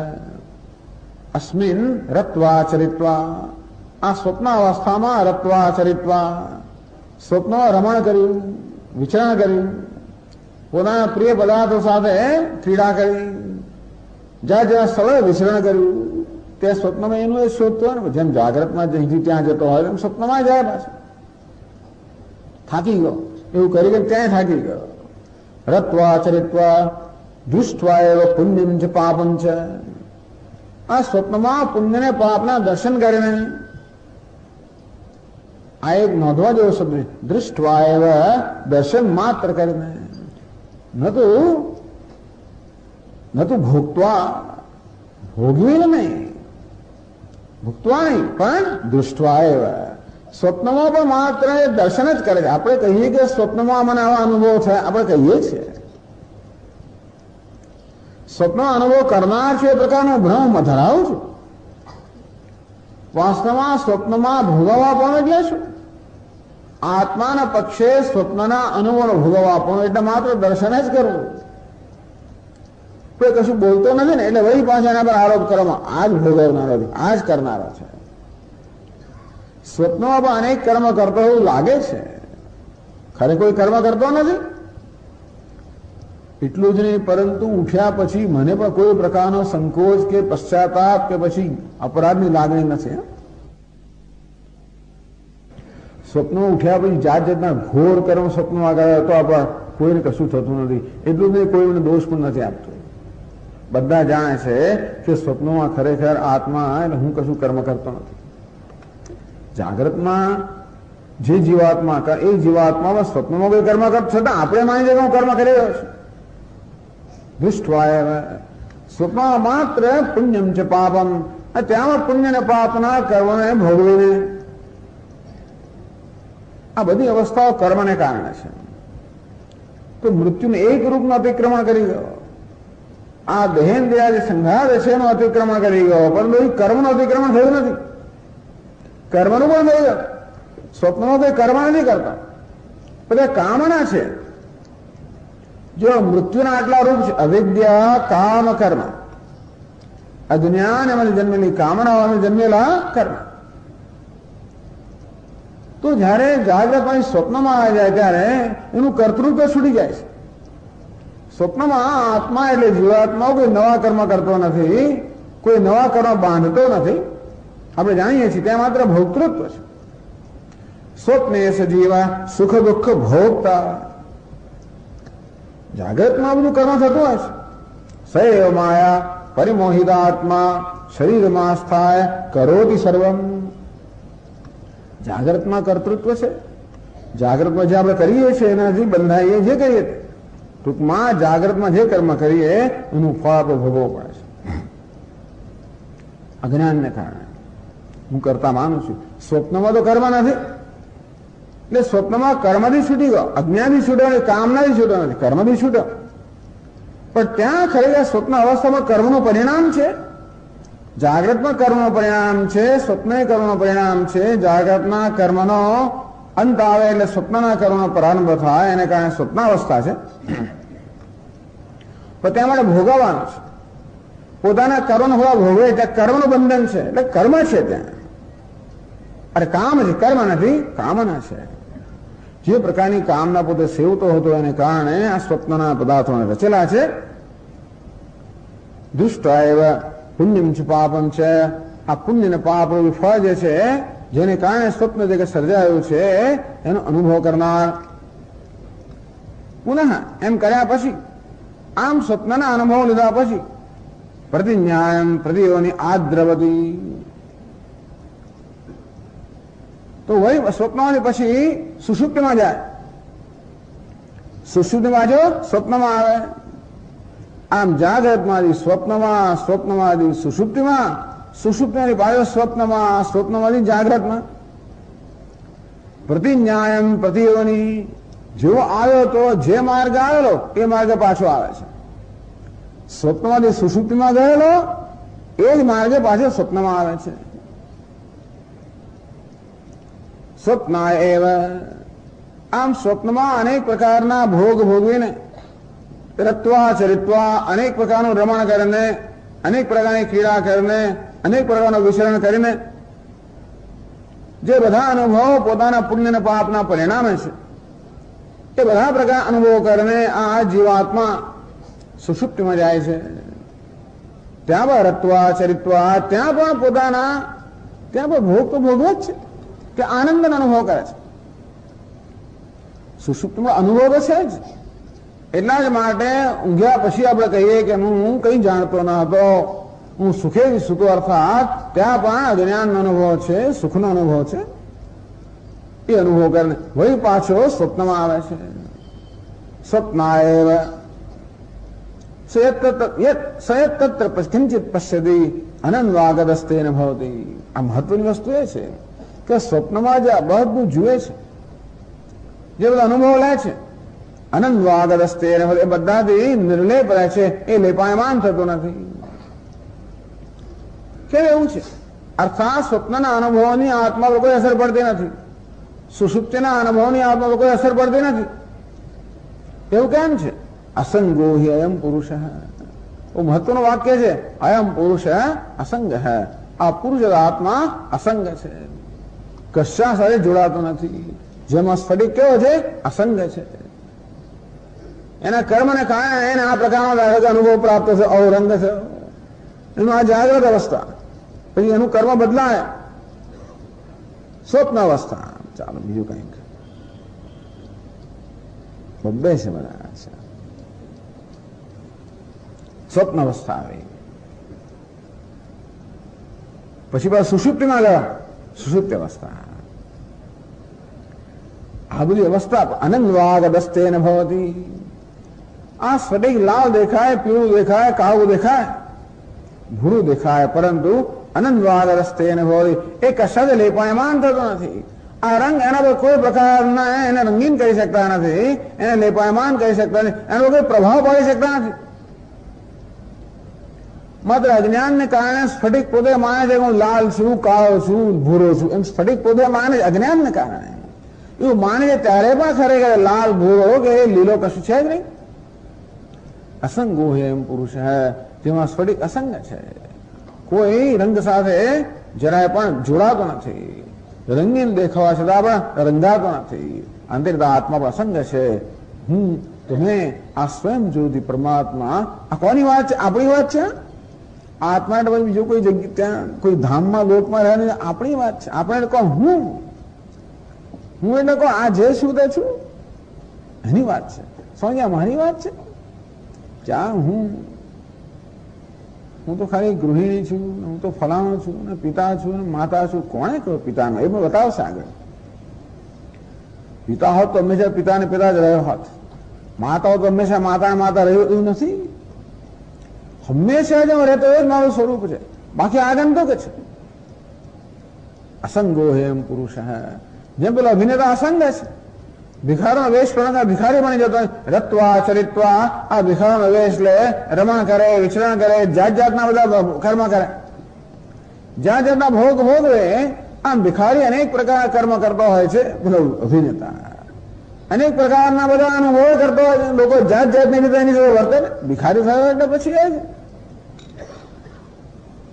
દૃષ્ટવા એવા પુણ્યમ છે પાપમ છે. ક્યારેક કોઈને ભીખ આપે એને ખુશ થઈ જાય, એને એમ કે 8 આના માસમાં 2 રૂપિયા મળી જાય, ખુશ થઈ જાય. અને ક્યારેક કોઈ 5 રૂપિયા દેખાતો અને જેના સામું પણ દુઃખી થઈ જાય. આ પુણ્ય ને પાપ નો પાપ ભિખારી ભોગવે છે ખરો, એ ભોગવે છે. દૃષ્ટવા એવા અંદરથી જોઈ જ રહ્યો છે ખાલી. ભિખારીના વેશમાં એટલે ભિખારી રૂપે જાણે કે ભોગવી રહ્યો હોય, એના ચહેરા પર પ્રસન્નતા દેખાય, એના ચહેરા પર દ્વેષ શોક દેખાય, વિષાદ દેખાય, નિરાશા દેખાય, સફળતા દેખાય, નિષ્ફળતા દેખાય. ભિખારી થાય તો ખરું ને. પેલું ટ્રાફિક લાઈટ આવે ને આપણે ઉભા રહ્યા ને 175 સેકન્ડ ઉભા રહેવું પડે ને, ક્યાં જવાના? તે વખતે પેલા લોકોને સારો સમય મળી જાય અને ત્યાં જાત જાતનું કરતા કરતા આવે. કેટલાક લોકો તો જોવાય જ નહીં, એમાં પૈસા તૈયાર જ રાખ્યા હોય. જો આવે એ જાણે છે કે આ બધું આપણને કે ના આપીશ ને આમ ના સ્વામીજી ના રહેવાય, આપી જ દે. રૂપિયો 2 રૂપિયા 5 જે હાથમાં આવે, પેલા સફળતાનો અનુભવ થાય કે હું સફળ થયો. બીજો મહારાજ કોઈ પેલું ગમે તે કરાય જોયું જ નહીં સામે, નિષ્ફળ થયો. એને સફળતા નિષ્ફળતા થાય, પણ સફળતાના ભાવ એના મોં પર જણાય, નિષ્ફળતાના ભાવ એના મોં પર જણાય. અંદરથી કહે છે દૃષ્ટવા. અભિનેતા રૂપમાં માત્ર જોઈ રહ્યો છે, કશું અનુભવી રહ્યો નથી. ભિખારના વેશમાં ભિખારના રૂપમાં અનુભવી રહ્યો છે, અભિનેતાના રૂપમાં જોઈ રહ્યો છે. અસંગો અનંતવાગદસ્તેન. જે કઈ બની રહ્યું છે આ ભિખારી અવસ્થામાં અનંતવાગદસ્તેન ભવતી, એને નિર્લેપ રહે છે, એને કોઈ અપમાન લાગતું નથી, કઈ નહીં. અને રાજા બને પછી બીજા અંકમાં અનેક પ્રકારનો માન એને મળે છે. ઓહો, એ પણ અનુભવ કરી રહ્યો છે, પોતાની સત્તાનો અનુભવ કરી રહ્યો છે. કેવો બધા નિયંત્રણ, બધાનું નિયંત્રણ, કશી સત્તા છે, આ બધું અનુભવે છે રાજાના વેશમાં. અંદરથી કેવો દૃષ્ટવા, માત્ર દર્શન કરે છે. હા, એને મનમાં વહેમ ઘૂસી કે હું રાજા છું તો જુદી વાત છે. તો દ્રષ્ટાના બદલે કરતા ભોગતા બની જાય, એ જુદી વાત છે. એ બની નથી હતો, એ માને છે કે બની ગયો છે. અનંતવાગદસ્તેન ભવતી. આ રાજાના વેશની અંદર પણ જે અનેક બધા અનુભવ કરે છે એનાથી કેવો છે? અલિપ્ત છે. કેમ? અસંગો એમ પુરુષ રાજાનો વેશ પરાધી રાજા બની જતો નથી, સાધુ બની ગયો. પછી સુષુપ્તિ. સાધુ એટલે જાત જાતના અનુભવ થવાના બધાને. જાત જાતના વેશ તમે પહેરો ને. સ્વામી દયાનંદજી મહારાજનો અનુભવ મેં તમને કહ્યો ને, અમેરિકાની અંદર મિલ્વોકી નામના શહેરની અંદર એમના યજમાન જે હતા, એકવાર ચાલો બહાર લઈ જઈએ સ્વામીજીને, તો એક સરસ ઝૂ છે. ઝૂ એટલે શું કહેવાય એના? પ્રાણી ઘર. જાત જાતના પ્રાણીઓ બધા હોય, લોકો ઘણા મસ્કરા હોય ને ત્યાં આગળ. એક યુવાન યુવતી બધા ઘણા લોકો હશે, જોયા સ્વામીજીને પહેલી વાર જોયા. આવું વિચિત્ર પ્રાણી જોયું, દાઢી ને પેલા જાત જાતના વસ્ત્રો ને બધું. એટલે પેલો એની પત્નીને કહે, જો આ નવું આવ્યું, પાછું બીજું કોઈ આવ્યું. પેલા પાંજરાની બહાર કોઈ બીજું એના જેવું છે એમ, નવું પ્રાણી આવ્યું, જાતની વાત કરી. આવું સાંભળવા મળે. સ્વામી ચપરાત છે કે હા, પણ આ તો બોલે છે. હા, જોજો પેલું અંદર બોલતું નથી, આ બોલનાર છે. જે હોય તો પણ ટૂંકમાં જાત જાતના અનુભવ થાય. ઘણી વાર રસ્તા પરથી પસાર થતો હરે રામ હરે કૃષ્ણ લોકો બધા કહેતા હોય, જય સ્વામિનારાયણ, જે જાત હરિઓમ જય સ્વામી જે કહો તે ખરા. અનંતવાગદસ્તેન ભવતી. આ પેલા અભિનેતાએ સાધુનો વેશ લીધેલો છે, જાત જાતના અનુભવ થાય. પુણ્યમ છે પાપ, તે પુણ્ય પાપના અનુભવ થાય. સાધુ રૂપે પુણ્ય પાપના અનુભવ કરે છે, અભિનેતા રૂપે દ્રષ્ટવા એવ, માત્ર દ્રષ્ટા છે. આમ દ્રષ્ટવા એવ કહીને કહે છે, ખરેખર અનુભવ કરનાર નથી. અનન્વારદસ્થે ન ભવતી, એમાં અનુગત થતો નથી, અર્થાત એની સાથે જાય જોડાતો નથી, લયપાયમાન થતો નથી, એની પ્રભાવિત થતો નથી, એની કોઈ અસર ન પડતી નથી. કારણ કે અસંગો એમ પુરુષ એ અસંગ છે સ્વભાવ છે. એટલે કદાચ પેલા અભિનેતાને એવો ભ્રમ થઈ જાય કે હું ભિખારી છું એમ માનીને કદાચ એ ભિખારીનો બધો શોક અનુભવ, ત્યારે પણ ભિખારી નથી. અંતે રીતે હું ને તમે ક્યારે પણ બંધાયેલા છીએ નહીં. અસંગો હેમ પુરુષ. આવું જયારે કહ્યું ત્યારે યાજ્ઞવલ્ક ખુશ થઈ ગયા. કહે છે એવમેવ એતત યાજ્ઞવલ્ક્ય સોહમ ભગવતે સહસ્રમ દદામી અતઃ ઊર્ધ્વમ વિમોક્ષા એવ બ્રૂહીતે. એવમેવ એતદ યાજ્ઞવલ્ક્ય. હે યાજ્ઞવલ્ક્ય, આપ કહો છો બરોબર છે, હું સમજી ગયો. ખુશ થઈ ગયા જનક રાજા. યાજ્ઞવલ્કે ઉપદેશ કર્યો કે હે જનક, આત્મામાં કોઈ કર્મનું બંધન નથી એવું કહી દીધું ને. હજી પૂરો થયો ને ઉપદેશ, પણ આટલો ઉપદેશ થયો કે આત્મા આ કર્મના બંધનથી મુક્ત છે. ખુશ થઈને કહે છે કે હે યાજ્ઞવલ્કે, આપને 1000 ગણા દાનમાં આપું છું. પછી ઉપદેશ ચાલુ રાખો. વિમોક્ષા એવ બ્રૂહીતિ, મોક્ષનો ઉપદેશ કરો. જે આત્મા સર્વબંધનને મુક્ત છે. આ કર્મના બંધનથી મુક્ત આપણે સમજાવ્યું, પણ કામના બંધનથી મુક્ત છે, અજ્ઞાનથી મુક્ત છે, એ પણ સમજાવવાનું બાકી છે. હજી જનક રાજા એમ માની ગયા નથી. પાછા ઉદાર છે ખરા, પણ જો બરોબર તકાદો કરનારા છે, તો કે ઉઘરાણી કરનારા છે. યાજ્ઞવલ્કે આટલું જ એક વરદાન આપેલું ભૂતકાળની અંદર કે ભાઈ તમે તમારો કામ પ્રશ્ન એટલે તમારી ઈચ્છા પ્રમાણે પ્રશ્ન પૂછી લેજો. કેટલા પ્રશ્નો પૂછે છે? શું જનક રાજા અનેક પ્રશ્નો પૂછે છે? કેમ જોતે એમ પુરુષ હે યાજ્ઞવલ્કે, આ પુરુષ કઈ જ્યોતિ વાળો છે, અર્થાત કઈ જ્યોતિ વ્યવહાર કરનારો છે, એવો એક પ્રશ્ન પૂછેલો. કદમ આત્મા, આ બધામાં કયો આત્મા છે, આ બીજો પ્રશ્ન છે. એમ કરીને 1000 ગાયો આપી આપીને પોતાનું ચાલુ રાખે છે. તો એનો અર્થ એ થયો કે જનક રાજા એક પ્રશ્ન પૂછવાને બહાને અનેક પ્રકારનો લાભ લેતો કે નહીં. એક પ્રશ્ન છે, એ પ્રશ્નને જુદો જુદો પૂછવામાં આવે છે. એ પ્રશ્નના ભિન્ન ભિન્ન પાસાઓ છે. એ પ્રશ્ન મોક્ષ માટે પૂછવામાં આવે છે. બાકી એને બીજા આપણને રસ છે આત્મામાં, કશામાં આપણને રસ નથી. સ્વયં જ્યોતિ હોય કે ના હોય, આપણને શું, આપણને એક જ વસ્તુમાં રસ છે. શેમાં? મુક્તિમાં રસ છે, સુખમાં રસ છે, આનંદમાં રસ છે. અને કેવો આનંદ? જે આનંદ માટે કોઈ પર આધારિત નથી. આનંદ આજકાલ ક્યારેક ક્યારેક મળે, પણ એના માટે બહુ કિંમત ચૂકવવી પડે, અને ભાઈ પછી હોશિયાર થવું પડે. તો કોઈ હોશિયાર પણ ના જોઈએ, એવો આનંદ જોઈએ. કેવો આનંદ જોઈએ? મને મુક્ત આનંદ જોઈએ, સ્વતંત્ર આનંદ જોઈએ. ક્યાં સુધી? હંમેશ માટે જોઈએ. કેવો જોઈએ? એનો પ્રયત્ન ના કરવો પડે. બહુ સારું. કોઈ કિંમત જ ના ચૂકવવી પડે, કોઈ પ્રયત્ન જ ના કરવો પડે. જે આનંદ આવે ને ક્યારે જાય જ નહીં, હંમેશા મુક્ત રીતે આનંદ અનુભવ, એવું મને જોઈએ.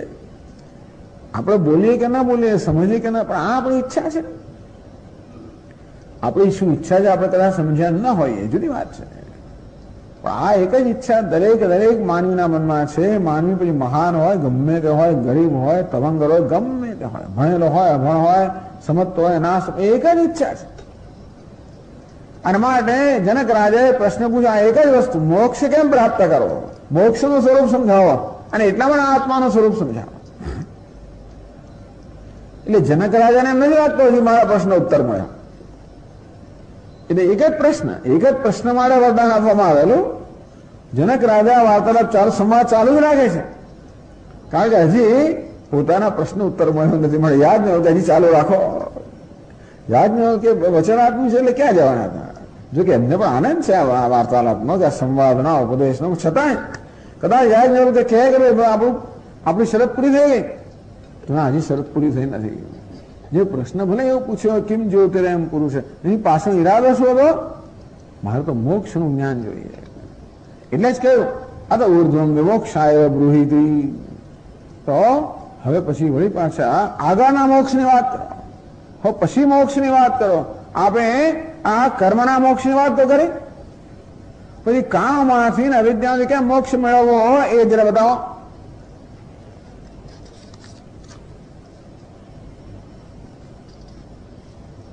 યાજ્ઞવલ્ક્ય કહે છે કે કેવી રીતે સ્વપ્નમાંથી સુષુપ્તિમાં, સુષુપ્તિમાંથી સ્વપ્નમાં, એમાંથી જાગ્રતમાં, એમાંથી પાછું સ્વપ્નમાં, આ રોજ રોજ ઘટમાં ચાલ્યા કરે છે.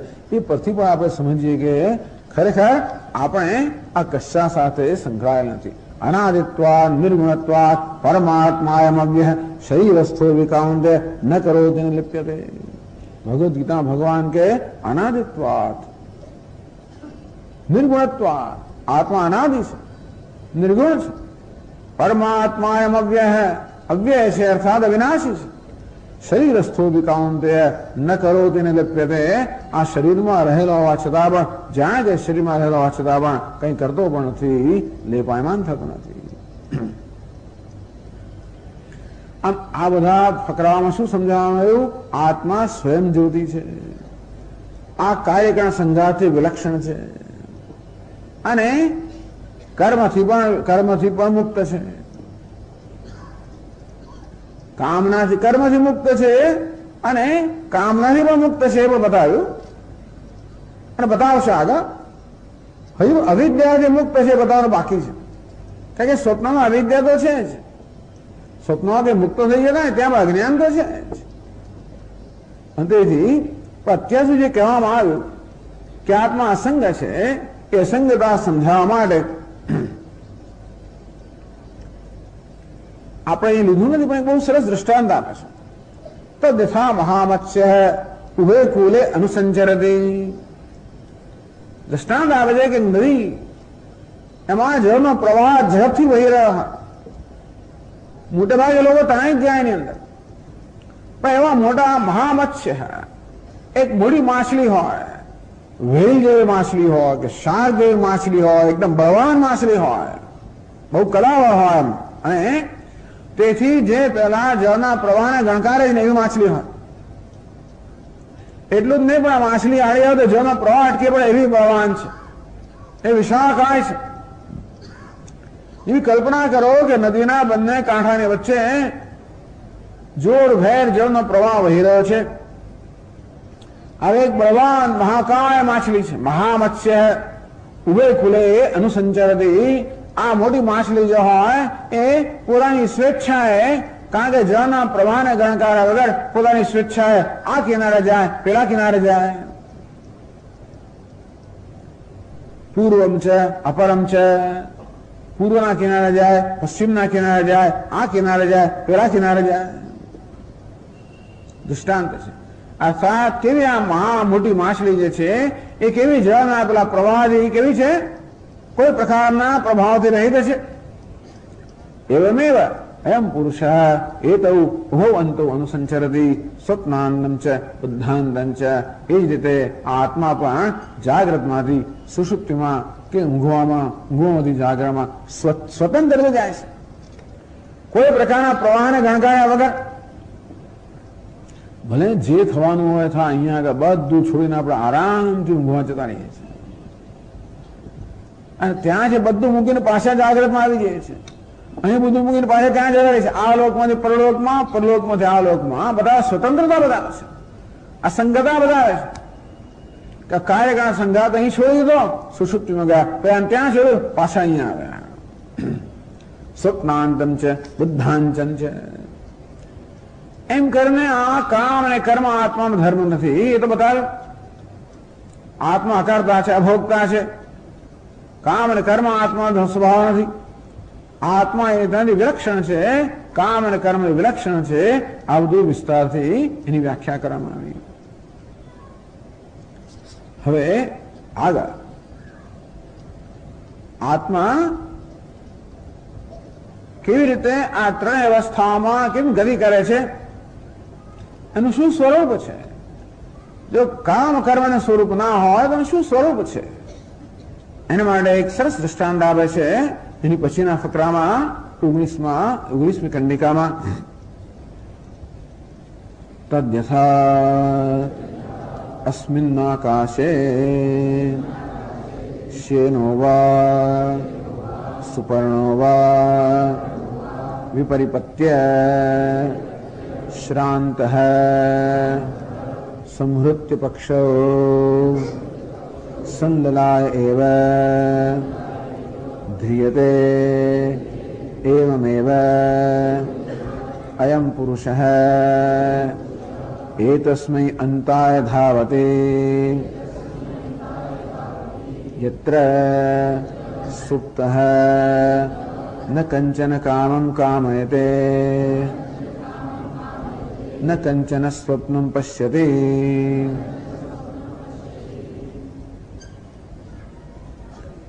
तद्यथा अस्मिन् आकाशे शयनो वा सुपर्णो वा જેવી આકાશની અંદર શેન હોય, બાજ પક્ષી હોય, સુપર્ણ ગરુડ હોય, ઓ પક્ષી હોય, કયો પક્ષી વિપરિપત્ય શ્રાંત સવારે પોતાના માળામાંથી નીકળ્યું હોય, આખો દિવસ ચારે બાજુએ આ પક્ષી ઉડ્યું હોય પોતાનો ખોરાક મેળવવા માટે, વિપરિપત્ય 4 વાગે ઉડતું ઉડતું પછી શ્રાંત થાકી જાય, સાંજ પડે સમૃત્ય પક્ષ પોતાની પાંખો ફેલાવે, સંગ લાય વધ્રિયતે અને પોતાના માળામાં જવા નીકળે. એનો કેવો ઉત્સાહ હોય, ક્યારે માળા પહોંચું, ક્યારે ઘેર પહોંચું, ક્યારે આ થાકમાંથી મુક્ત થવું ને. થાકી ગયેલો પક્ષી પોતાની પાંખો ફેલાવીને માળામાં જવા ઉત્સાહથી જતું હોય, આતુરતાથી જતું હોય. તો પક્ષી કેવી રીતે આતુરતાથી સાંજે પોતાના માળા તરફ જાય છે, જે થકાવટ દિવસ દરમિયાન લાગે છે મુક્ત થવા માટે. ત્યારે જાણે છે કે માળામાં ગયા પછી કોઈ શ્રમ નથી, બધા થાકમાંથી મુક્ત થઈ જઈશ, એવું જાણે છે. એ જાણીને જાય છે, ભીતર ના જાય. એ પક્ષી ન જાણતું હોય તો પોતાના માળામાં ન જાય, પણ જાણે છે. રોજ રોજ માળામાં આવે છે ને, રોજ રોજ સાંજ પડે ત્યારે થાકમાંથી એટલે વિશ્રામ, શ્રમમાંથી મુક્ત થવા માટે, વિશ્રામ પ્રાપ્ત કરવા માટે એ પોતાના માળામાં આવે છે. અને તે રીતે સાંજ પડે ત્યારે આતુરતાપૂર્વક પોતાના માળા તરફ દોડે છે, ઉડે છે. એ અમે કંઈક એવી જ રીતે અયમ પુરુષ આ ભીતર જીવાત્મા એ પણ આખો દિવસ ઉડે છે, અનેક દિશામાં જાય છે, જાગ્રતમાં સ્વપ્નમાં અનેક પ્રકારનો ખોરાક મેળવવા માટે, ટૂંકમાં પોતાના કર્મના ફળ ભોગવવા માટે, બીજું કાંઈ નહીં. જાગ્રત અવસ્થા શેને મળે છે? પોતાના કર્મનું ફળ ભોગવવા માટે. પણ એનું ભોગવવાનો તો સારું થાત, કમનસીબે ભોગવવાની પ્રક્રિયામાં કોઈ નવા કર્મ કરતા જઈએ છે, એમ કરીને આપણા માટે કોઈ નવો દેહ અને નવું ભવિષ્ય સર્જીએ છીએ, એ જુદી વાત છે. મુખ્યત્વે આપણને દેહ પ્રાપ્ત થયો, આપણા અનુભવ પ્રાપ્ત થયા આપણા કર્મના ફળ રૂપે. અને અમે થાકી ગયા તો સ્વપ્નમાં ગયા, ત્યાં પાછું એનો એ સંસાર, ત્યાં હવે આમથી તેમ દોડ્યા, પેલી બાજુ દોડ્યા. જે જાગ્રતના સંસ્કારો છે એ સંસ્કારો લઈને આપણે ત્યાં જઈએ ને, જેવું જાગ્રતમાં કરે એવું સ્વપ્નમાં કરીએ. એટલે આપણે જે સ્વપ્ન આવે આપણે જેવું આવે. મને આવે એવું સ્વપ્ન તમને ના આવે, તમને આવે એવું મને ના આવે, હિન્દુસ્તાનના લોકો આવે એવું અમેરિકાના માન ના આવે. એને પેલું 9/11 સપ્ટેમ્બર 11 આમ લોકો ઝપકી હજી એમાંથી મુક્ત થયા નથી. વિચાર કરો, ક્યાં હિન્દુસ્તાનના લોકોને ક્યાં પેલા લોકો હજી એમાં ધડકાનો મુક્ત થયા નથી. હજી લોકો મુસાફરી, એરોપ્લેન મુસાફરી કરતા નથી. કેટલાય લોકો આ બધાને કારણે કેટલી અસર હતી. હિન્દુસ્તાનના લોકો ભૂલી ગયા, પેલા બોમ્બ બ્લાસ્ટ થયા ને પેલું થયું ને ધરતીકંપ થયો ને આ બધું થયું ને ક્યાંનું ક્યાંય જતું રહ્યું. જો આપણે બધાની અસર ચાલુ રહેતી હોય તો આપણે તો જીવી જ ના શક્યા હોય. પેલાનું ના થાય ને, એટલે આની અસરમાં હજી મુક્ત થયા નથી. બધી કંપનીઓ દેવાળો મૂકી દીધું, બધી પેલી એરલાઇન કંપનીઓ દેવાળો લોકો મુસાફરી જ ના કરે તો શું થાય? એમણે દેવાળો મૂક્યું એટલે એ લોકો એરોપ્લેન ના છે, એરોપ્લેન બનાવવાની કંપનીઓ દેવાળો ફૂંકે,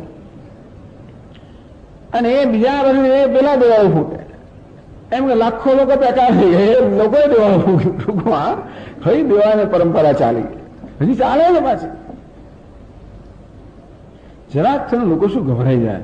સાર્સ એક જરાક માંગી અમે આ દુનિયામાં ઉહાપો થઈ ગયો. ટોરાન્ટો કેનેડાનો એક શહેર છે ટોરાન્ટો, એની અંદર આવી ગયું. ચાઇનામાંથી ત્યાં પહોંચી ગયા. કોઈ વૃદ્ધ સ્ત્રી છે ચાઇનીઝ રહેની છે ટોરાન્ટોમાં, આવી અને કઈ રોગ લઈને ગઈ. SARS, severe acute respiratory syndrome. ત્યાં ગયા તો એને હોસ્પિટલની અંદર જે ડોક્ટરોએ ટ્રીટમેન્ટ આપી એમાં કેટલા ડોક્ટરો મરી ગયા, 15-20 મૃત્યુ થઈ ગયા, ખલાસ થઈ ગયો. જાહેર કર્યો કે કોઈ ટોરન્ટોમાં જવું નહીં, બધી ફ્લાઇટો બંધ થઈ ગઈ, બધી કોન્ફરન્સ બધું બંધ થઈ ગયું. લોકો તો ખરેખર કેટલી આવક જતી રહે, કરોડો રૂપિયાની આવક જતી રહે. આખી ને આખી ઇકોનોમી પર, અર્થતંત્ર પર અસર થાય. હવે એક હિન્દુસ્તાનમાં તો માંદગી આવે ને ગઈ ને, પ્લેગ થયો ને, બધું થયું ને, ક્યાંય જતું રહ્યું ખબર નહીં. બધા લોકો ત્યાં જ રહે છે. તો અમેરિકામાં થયો તો કોઈ સુરતમાં રહેતું જ ન, બધા નીકળી ગયા. એટલી એટલી વસ્તી ખાઈ બધા થયા. આપણે તો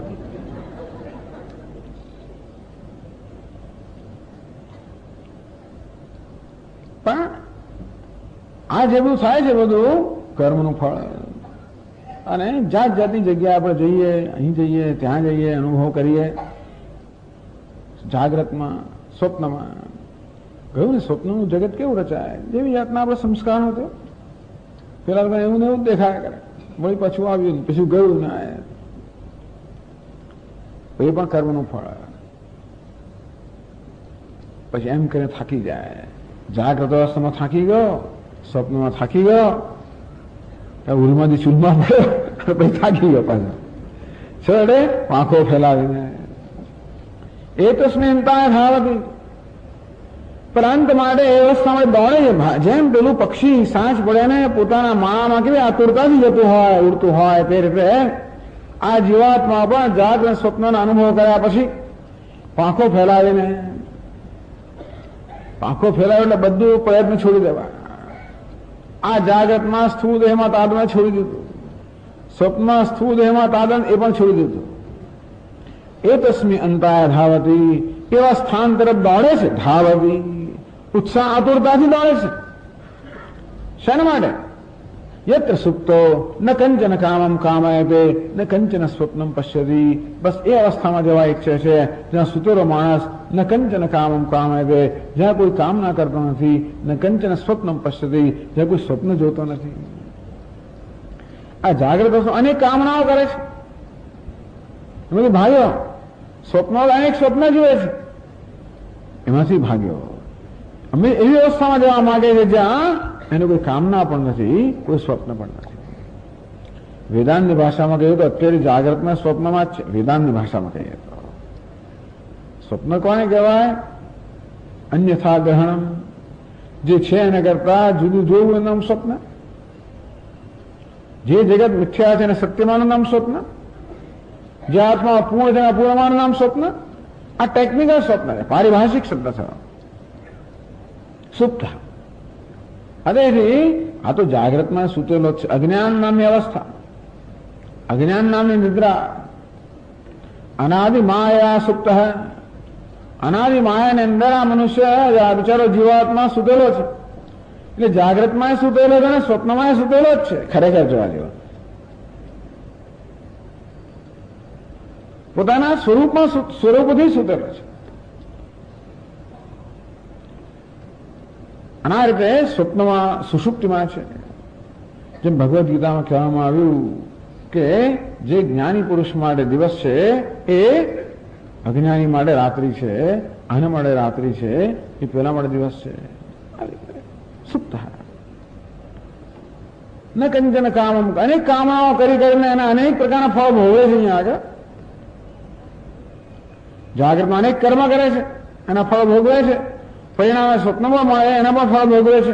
થાકી જાય છે વિચારો. એટલે મનમાં શું ઈચ્છા છે તો વિચાર કરો. આપણે સુષુપ્તિમાં આતુરતાપૂર્વક જવા ઈચ્છીએ છીએ, એનું કારણ બતાવે મૂળ ઈચ્છા શું છે?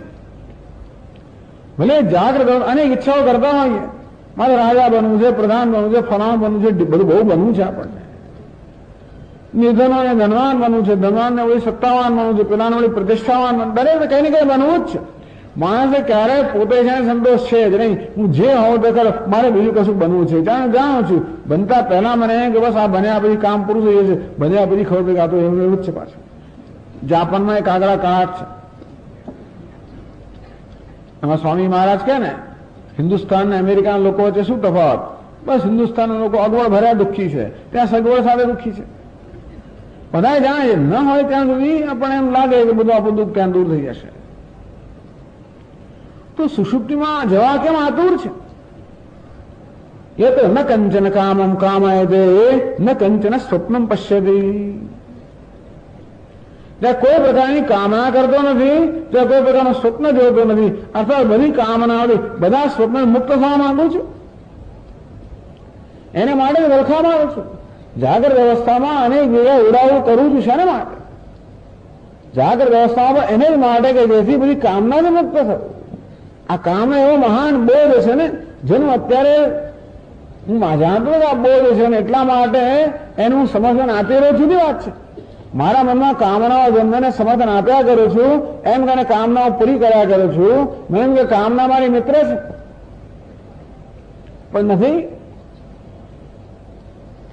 અને એને જ્ઞાનમાં આવૃતમ જ્ઞાનમેતેન જ્ઞાનિનો નિત્યવૈર્ણ કામરૂપેણ કાંતે દુષ્પૂરેણ અનલેન છે. આ કામનાને ભગવાન તો અગ્નિ સરખાવે છે, જે ગમે તેટલું તમે બળતણ નાખો તોય પણ એને ક્યારેય સંતોષ થાય જ નહીં, પૂરાય જ નહીં.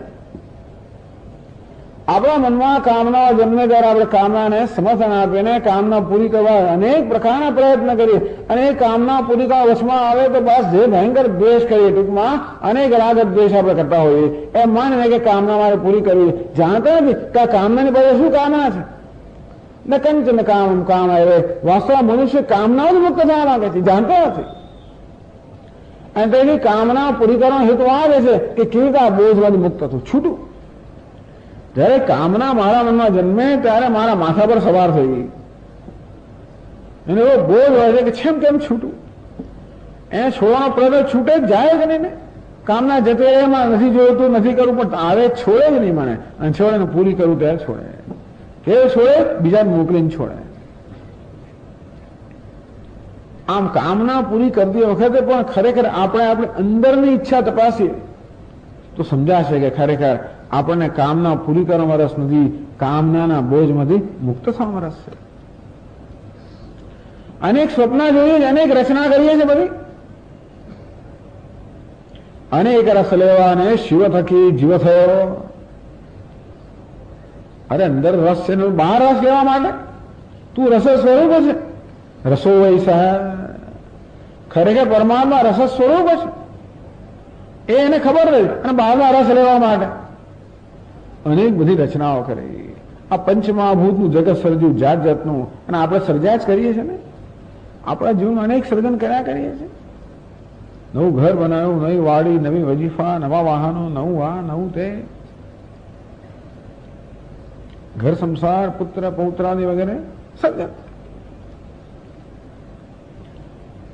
આપણે એમ કે આ બધી વસ્તુઓ આપણને શાંતિ આપશે, પણ માણસ થાકી જાય બધા જ વિચારો. આ કરતા કરતા થાકે છે અને કર્યા પછી એ થાકે છે. એનો કશો તમે ના કરશો એમ નથી કહેતો, પણ આ બધા અનુભવને સમજવાની વાત છે. આ કરવાનો કશો વાંધો નથી. આ બધી વસ્તુ ખરેખર આપણને શીખવાડવા માટે ભગવાને સર્જેલી છે. કમ નથી શીખતા નથી, શીખે તો બહુ સારું. આ બધા અનુભવ શીખવા માટે છે, આપણા આધ્યાત્મિક ઉન્નતિ માટે. ઘર સંસાર જરાય ખોટો નથી જો આપણે એનો ઉપયોગ આધ્યાત્મિક ઉન્નતિ માટે કરીએ તો. જો એનો ઉપયોગ બંધનમાં મુક્ત થવા કરીએ તો બરાબર છે. પણ જયારે વિવેક નથી હોતો ત્યારે એ બંધનમાંથી વધારે વધારે બંધાતો જઈએ છે. એ અવિવેકનું પરિણામ છે. સ્વપ્ન એટલે શું? મારી બહારનું જગત રસવું એટલે સ્વપ્ન એટલે દ્વૈત. હું દ્રષ્ટા છું, આ દૃશ્ય છે. જેમ સ્વપ્નની અંદર હું જગત રચું છું અને જગતમાં પછી અનુભવ કરનાર છું, ભોગતા છું, કરતા છું. આમ ભોગવા માટે અનેક બધી વસ્તુની રચના કરું છું. અને મને એમ કે બસ ભોગવવાથી હું સુખી રહીશ, પણ ખરેખર મારે શું રહેવું? આ ભોગતાઓને મુક્ત થવું છે. પણ અનેક કર્મ કરતા હોઉં, અનેક વિષયો ભોગવતો, પણ અંદરની ઈચ્છા શું છે? કેમ આ કર્તૃત્વમાંથી, ભોગતૃત્વમાંથી કેમ મુક્ત થવું? ન કંચન સ્વપ્નમ પશ્યતિ ન કંચન કામમ કામયતે ન કંચન સ્વપ્નમ પશ્યતિ. એવા સ્થાનમાં જવા માટે દોડે છે, આતુરતાપૂર્વક દોડે છે. જ્યાં ગયા પછી એને કોઈ કામના રહેતી નથી, જ્યાં ગયા પછી કોઈ સ્વપ્ન હોતું નથી, જ્યાં ગયા પછી કોઈ કર્મ હોતું નથી. અર્થાત આ બધો કર્મનો, કામનાનો બધા બોજમાંથી મુક્ત થઈ જાય એવા સ્થાન માટે તરફ આતુરતાથી દોડે છે.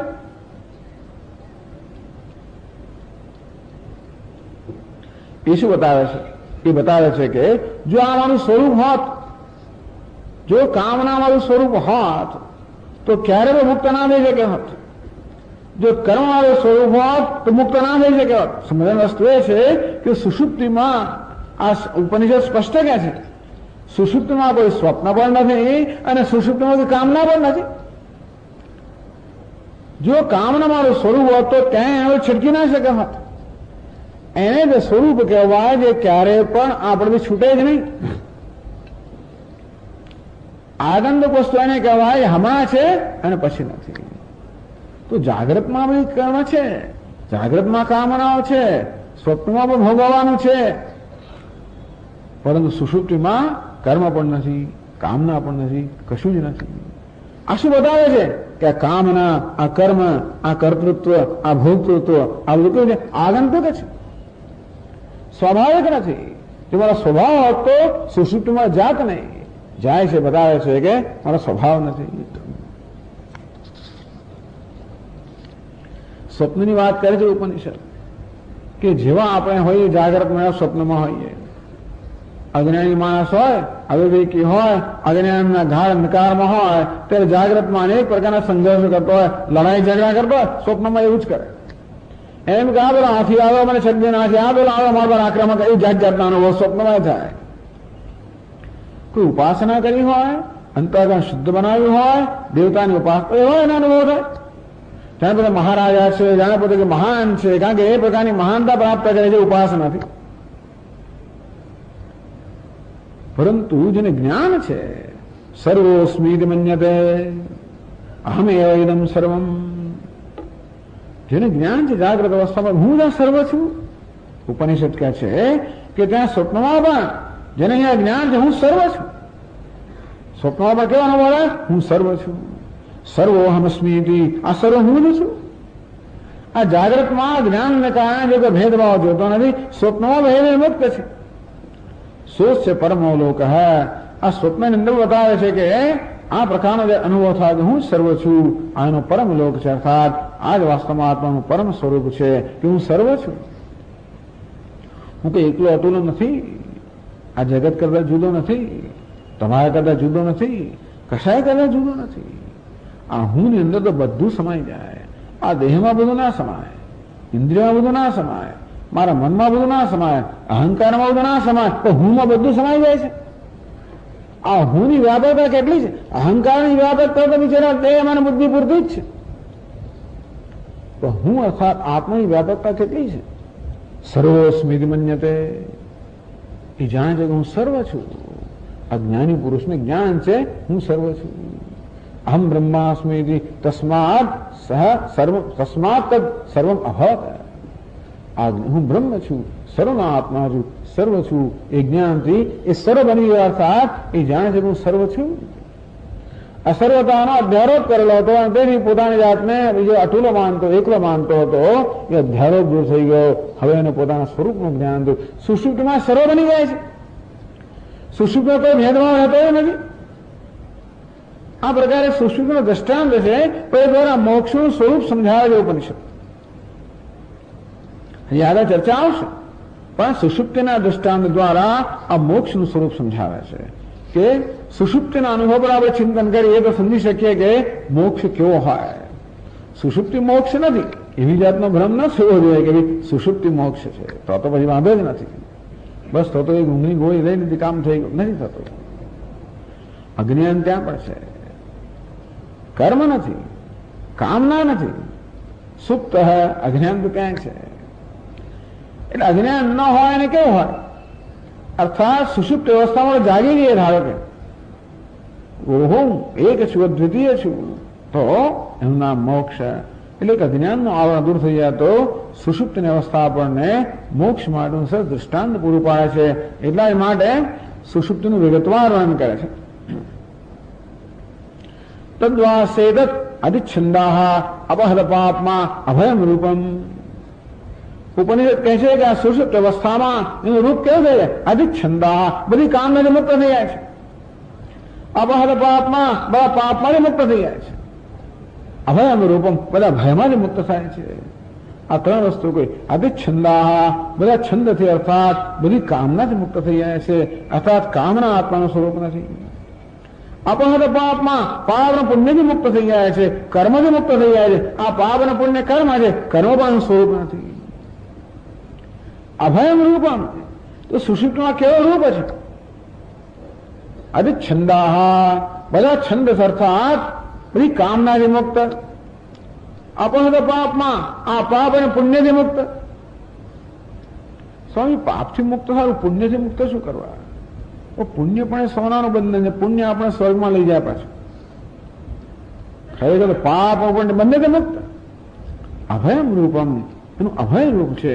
આ અભય ક્યારે હોય? દ્વિતીયાદ્વય ભયમ ભવતી, જ્યાં દ્વિતીય હોય ત્યાં ભય હોય. સુષુપ્તિમાં અભયનું સ્વરૂપ છે, અર્થાત અદ્વિતીય સ્વરૂપ છે. સુષુપ્તિનું વર્ણન કરે છે કે ત્યાં એ કામનાથી મુક્ત છે, કર્મથી મુક્ત છે, કર્તૃત્વથી મુક્ત છે, ભોક્તૃત્વ મુક્ત છે, દ્વૈતથી મુક્ત. ત્યાં અભય નિર્ભયતા. કોઈ ભય છે સુષુપ્તિમાં? આપણને કોઈ ભય નથી, કોઈ ઈચ્છા નથી, કોઈ કામના નથી, કોઈ પાપ નથી, કોઈ પુણ્ય નથી, કોઈ કર્તૃત્વ નથી, કોઈ ભોક્તૃત્વ નથી.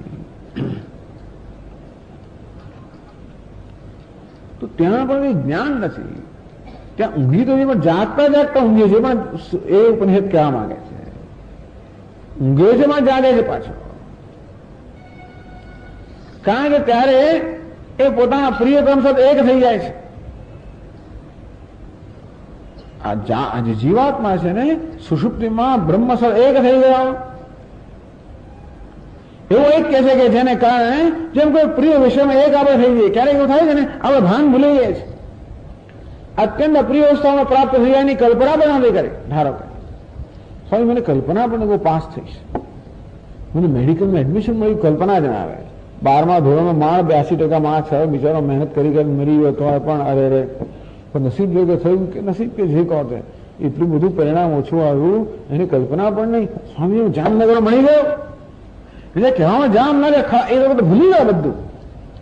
અત્યંત પ્રિય વસ્તુ જયારે પ્રાપ્ત થાય ત્યારે આપણે બધું ભૂલી જતા હોઈએ છીએ. ત્યારે અંદરનો બહારનો કોઈ પ્રકારનું જ્ઞાન હોતું નથી. એક ક્ષણ માટે બધું ભૂલી જવાય. કયો કરતા નથી, ભોગતા નથી, દ્વૈત નથી, ભય કઈ નથી રહેતું ક્યાંક. તેવી રીતે સુષુપ્તિની અંદર આ પોતાની જાતને ભૂલી જાય છે, બહારના જગતને ભૂલી જાય છે. એને બહારનું કોઈ જ્ઞાન નથી, અંદરનું કોઈ જ્ઞાન નથી. એ કહે છે, એની પછીના ફકરામાં કહે છે, વાંચો. એવમેવ અયમ પુરુષ પ્રાજ્ઞેન આત્મના સંપરિષ્વક્ત ન બાહ્યમ કિંચન વેદ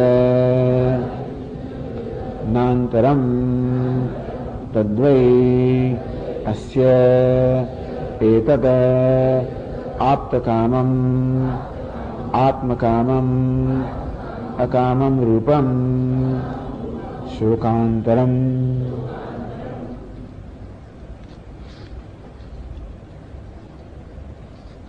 જે કોઈ મનુષ્ય પોતાના અત્યંત પ્રિય વિષયની સાથે એક થઈ જાય ત્યારે એને અંદર બહારનો કોઈ જ્ઞાન રહેતું નથી. તે રીતે એવં અયમ પુરુષ આ જીવાત્મા પણ પ્રાજ્ઞના આત્મના સંપરિષ્વક્ત પ્રાજ્ઞ અર્થાત બ્રહ્મ સાથે આલિંગિત થયેલો છે. તેથી બધા પ્રકારનું ભાન જતો રહ્યો, અર્થાત અંદરનું બહારનું. હું જીવાત્મા છે બધું ભાન જતો રહ્યો, આ જગતમાંથી ભિન્ન છે બધું ભાન જતો રહ્યો. પ્રાજ્ઞના આત્મા સંપરિષ્વક્ત પોતાના મૂળ સ્વરૂપમાં બ્રહ્મ સાથે આલિંગિત થયેલો, બ્રહ્મ સાથે એક થયેલો આ જીવાત્મા. ન બાહ્યમ કિંચન વેદ ન આંતરમ, એને બહારનું કોઈ જ્ઞાન નથી, અંદરનું પણ જ્ઞાન નથી. બહારનું અર્થાત આ જગતમાંથી જુદું છે એવો કોઈ ભ્રમ નથી. અંદરનો અર્થાત હું અહંકાર છું, જીવાત્મા છું એવો કોઈ ભ્રમ નથી. અર્થાત બહારના અંદરના સર્વ ભ્રમથી મુક્ત થઈ જાય છે. ન બાહ્યમ કિંચન વેદ નાંતરમ. ત્યારે એનું કયું સ્વરૂપ છે? એના સિવાય તો છે જ નહીં. બહાર મારા સિવાય કશું તો કઈ જાણવાનું થાય ને, અંદર મારા સિવાય તો જાણવાનું હોય ને. આ બહારના અંદર એટલે શું? બહારનું જ્ઞાન એટલે શું? આ હોલની બહારનાનું જ્ઞાન એટલે લોકો મારે અન્ય કંઈક હોય તો બહારનાનું જ્ઞાન હોય ને. અંદર મેં કહ્યું સ્વામીજી ત્યારે આમ દેખાયું, અંદર મારા કરતા જુદું હોય તો જ્ઞાન થાય ને. અંદર દૃશ્ય છે, આપણા વિચારોને જોતા હોઈએ, અંદર કંઈક જોતા હોઈએ, બહારના જગતને જોતા હોઈએ, પણ સુષુપ્તિમાં બાહ્ય આંતરનો ભેદ રહેતો નથી. કારણ કે ત્યાં કોઈ દ્વૈત રહ્યું નથી, ત્યાં હું જીવાત્મા રહ્યો નથી, ત્યાં કોઈ અહંકાર રહ્યો નથી, ત્યાં હું દ્રષ્ટા નથી, ભોગતા નથી, કરતા નથી, કંઈ પણ નથી. અર્થાત બધા પ્રકારના ભ્રમથી મુક્ત છે. આ અવિદ્યાના બે અવસ્થા છે, એક આવરણ અને બીજો વિક્ષેપ. તો સુષુપ્ત આવરણ હોય છે, વિક્ષેપ નથી હોતો. વિક્ષેપ અર્થાત આ દેહમાં અધ્યાસ થવો. જાગી એટલે વિક્ષેપ થાય, જાગી એટલે તરત જ કાર્યકાળ સંઘાતમાં અહમભાવ થઈ જાય. તેથી આપણે જીવાત્મા જાણે બની જઈએ. સ્વપ્નમાં પણ એનો પોતાનો કાર્યકાળ સંઘાત, તેમાં અહમભાવ, એમાં પણ જીવાત્મા હોય. જ્યાં સુધી આ એક સંઘાતમાં અહમભાવ છે ત્યાં સુધી આ સંઘાતની બહારની વસ્તુઓ બહારની કહેવાય, એની અંદરની વસ્તુ અંદરની કહેવાય. આ અંદર ને બહાર એ પ્રકારના ભેદ ક્યારે હોય? આ દેહ રૂપી જયારે મર્યાદા હોય ત્યારે ને. હું માત્ર દેહ પૂરતો મર્યાદિત હોઉં, આ દેહને હું માનતો હોઉં, ત્યાં સુધી દેહની બહારના પદાર્થો બહાર છે, દેહની અંદરના પદાર્થો આંતર છે. પરંતુ સુષુપ્તિમાં આ દેહમાંથી, આ કાર્યકાળ સંઘાતમાંથી અહમભાવ મુક્ત થઈ ગયો. અને માટે બહાર અંદર કોઈ ભેદ રહ્યા નહીં. વાસ્તવ કોઈ ભેદ છે ને? આ બહાર ને અંદરના ભેદ અત્યારમાં કોણ પાડે છે? એવું છે કે આ બહાર છે ને પેલો અંદર છે. આ ઘડાની અંદર પેલો આકાશ હોય ને, ઘડાને શું કહેવાય? ઘટાકાશ કહેવાય. એ ઘટાકાશ શું માને? આ ઘડાની બહાર છે ને બધું બહાર છે, અને ઘડાની અંદર કશું મૂક્યું હોય તો શું કે અંદર છે. આ ઘટાકાશના મનમાં આ પ્રકારના ખ્યાલ છે, બહાર અને અંદર. આ બહાર અને અંદરના ખ્યાલ શેના કારણે જન્મ્યા? આ ઘડાની દિવાલોને કારણે, ઘડાની મર્યાદાને કારણે. આ ઘટાકાશ, આ આકાશમાં જ્યારે એ પ્રકારનો ભ્રમ જન્મે કે હું ઘડા જેટલું જ છું, આ ઘડાની દિવાલોમાં અહમભાવ જન્મે, તેથી પોતાને ઘટાકાશ માને. એવું જયારે થાય ત્યારે આ આકાશમાં અંદર બહારના ભેદ ઉત્પન્ન થયા. આ ઘટાકાશની બહારનું આકાશ, ઘટાકાશ અંદરનું આકાશ, આવું છે ખરો? આકાશમાં ખરેખર બહાર અંદરના ભેદ નથી. આ ઘડો કે આકાશનો વિભાગ ના કરી શકે, પણ આકાશમાં ભ્રમ ઉત્પન્ન થયા કે હું ઘટાકાશ જેટલું જ છું. અંતો આ બહાર અંદરના ભ્રમ ઉત્પન્ન થયા. અંતે જાગ્રતમાં, સ્વપ્નમાં પણ આ કાર્યકાળ સંઘાતની અંદર અહમભાવ હોવાના કારણે આ સંઘાતની બહારના પદાર્થો બહાર છે, અંદરના પદાર્થો અંદર છે. એ ભ્રમ હતો, એ ભ્રમ છૂટી ગયો. કારણ કે સુષુપ્તિમાં આ કાર્યકાળ સંઘાતમાં સ્થૂળ દેહમાં, સૂક્ષ્મ દેહમાં, ઇન્દ્રિયોમાં, મનમાં કે બુદ્ધિમાં કોઈ અહમભાવ રહેતો જ નથી. આ બધું પોતાના મૂળ કાળમાં, અવિદ્યામાં બધું વિલીન થઈ ગયું છે. અને માટે આ સર્વ પ્રકારના અહમભાવથી મુક્ત. ન બાહ્યમ કિંચન વેદ નાંતરમ. બહારનું કોઈ જાણતો નથી, અંદરનું જાણતો નથી. એનો અર્થ એ થયો કે બહાર પણ નથી, અંદર પણ નથી. એટલા માટે નહીં જાણતો. બહારનું હોય ના જાણતો હોય તો જુદો વાંધો કહેવાય, કે અજ્ઞાની કહેવાય. એવું નથી. ત્યાં બહારનું અંદરનું એવું કશું છે જ નહીં. આ ઘટાકાશને પણ જ્ઞાન થઈ જાય કે હું તો આકાશ છું, આ ઘર તો ઉપાધિ છે, હું તો આકાશ છું, નિરાકાર છું. વાસ્તવમાં કોઈ સૌ મર્યાદિત સર્વવ્યાપ્ત છું, મર્યાદિત પર છું. ત્યારે અહં તો અંદર ને બહાર આ ભેદ જેમ લુપ્ત થઈ જાય. એ ભેદ માત્ર ભ્રમમાંથી જન્મેલા, એ ભ્રમ દૂર થતા એ ભેદ પણ દૂર થઈ જાય. તદ્વા અસ્ય આપ્તકામમ આત્મકામમ. ત્યારે આત્માનું સ્વરૂપ કેવું છે? સુષુપ્તિમાં પેલો વિક્ષેપ જતો રહ્યો, અધ્યારોપ જતો રહ્યો, અધ્યાસ જતો રહ્યો, દેહાત્મ બુદ્ધિ જતી રહી. અજ્ઞાનનું આવરણ છે પણ નથી એમ માની લો. અત્યારે આ દૃષ્ટાંત છે ને, દૃષ્ટાંત એટલે મોક્ષને સમજાવવાનો દૃષ્ટાંત છે. દૃષ્ટાંતના બધા અંશ ક્યારે દાર્ષ્ટાંત લાગુ ના પડે.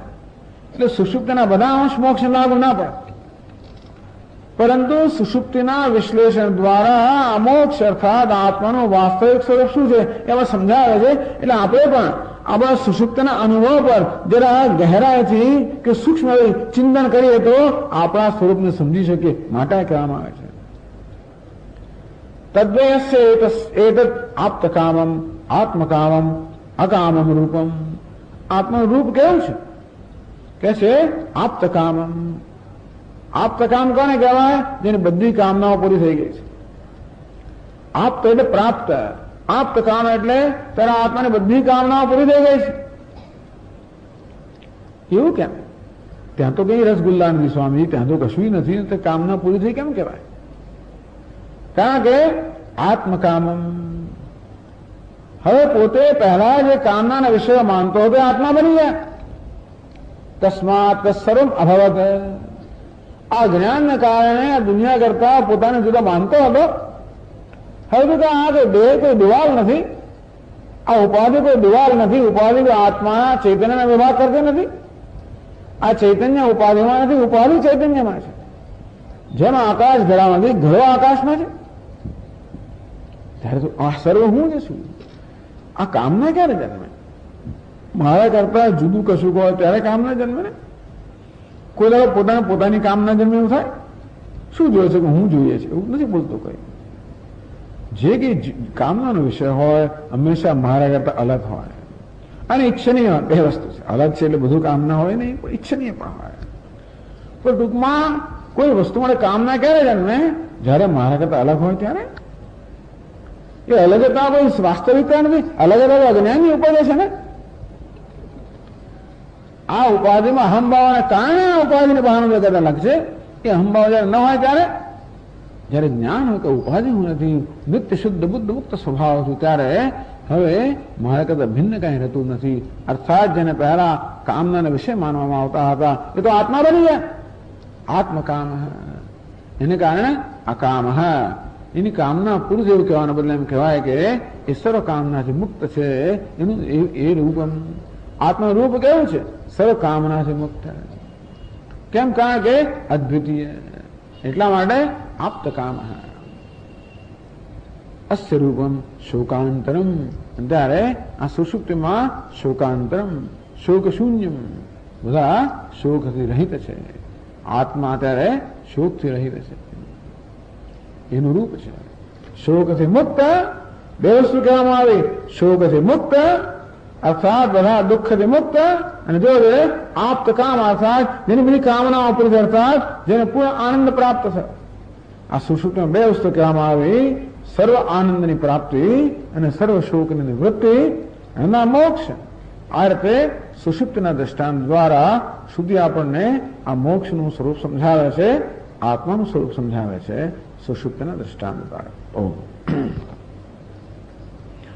ઓમ પૂર્ણમદ પૂર્ણમિદં પૂર્ણાત પૂર્ણમુદચ્યતે પૂર્ણસ્ય પૂર્ણમાદાય પૂર્ણમેવાવશિષ્યતે. ઓમ શાંતિ શાંતિ શાંતિ. શંકરં શંકરાચાર્યં કેશવં બાદરાયણં સૂત્રભાષ્યકૃતૌ વંદે ભગવन्तૌ પુનઃ પુનઃ. ઈશ્વરો ગુરુરાત્મેતિ મૂર્તિભેદવિભાગિને વ્યોમવદ્વ્યાપ્તદેહાય દક્ષિણામૂર્તયે નમઃ. ઓમ શાંતિ શાંતિ શાંતિ. હરિ ઓમ.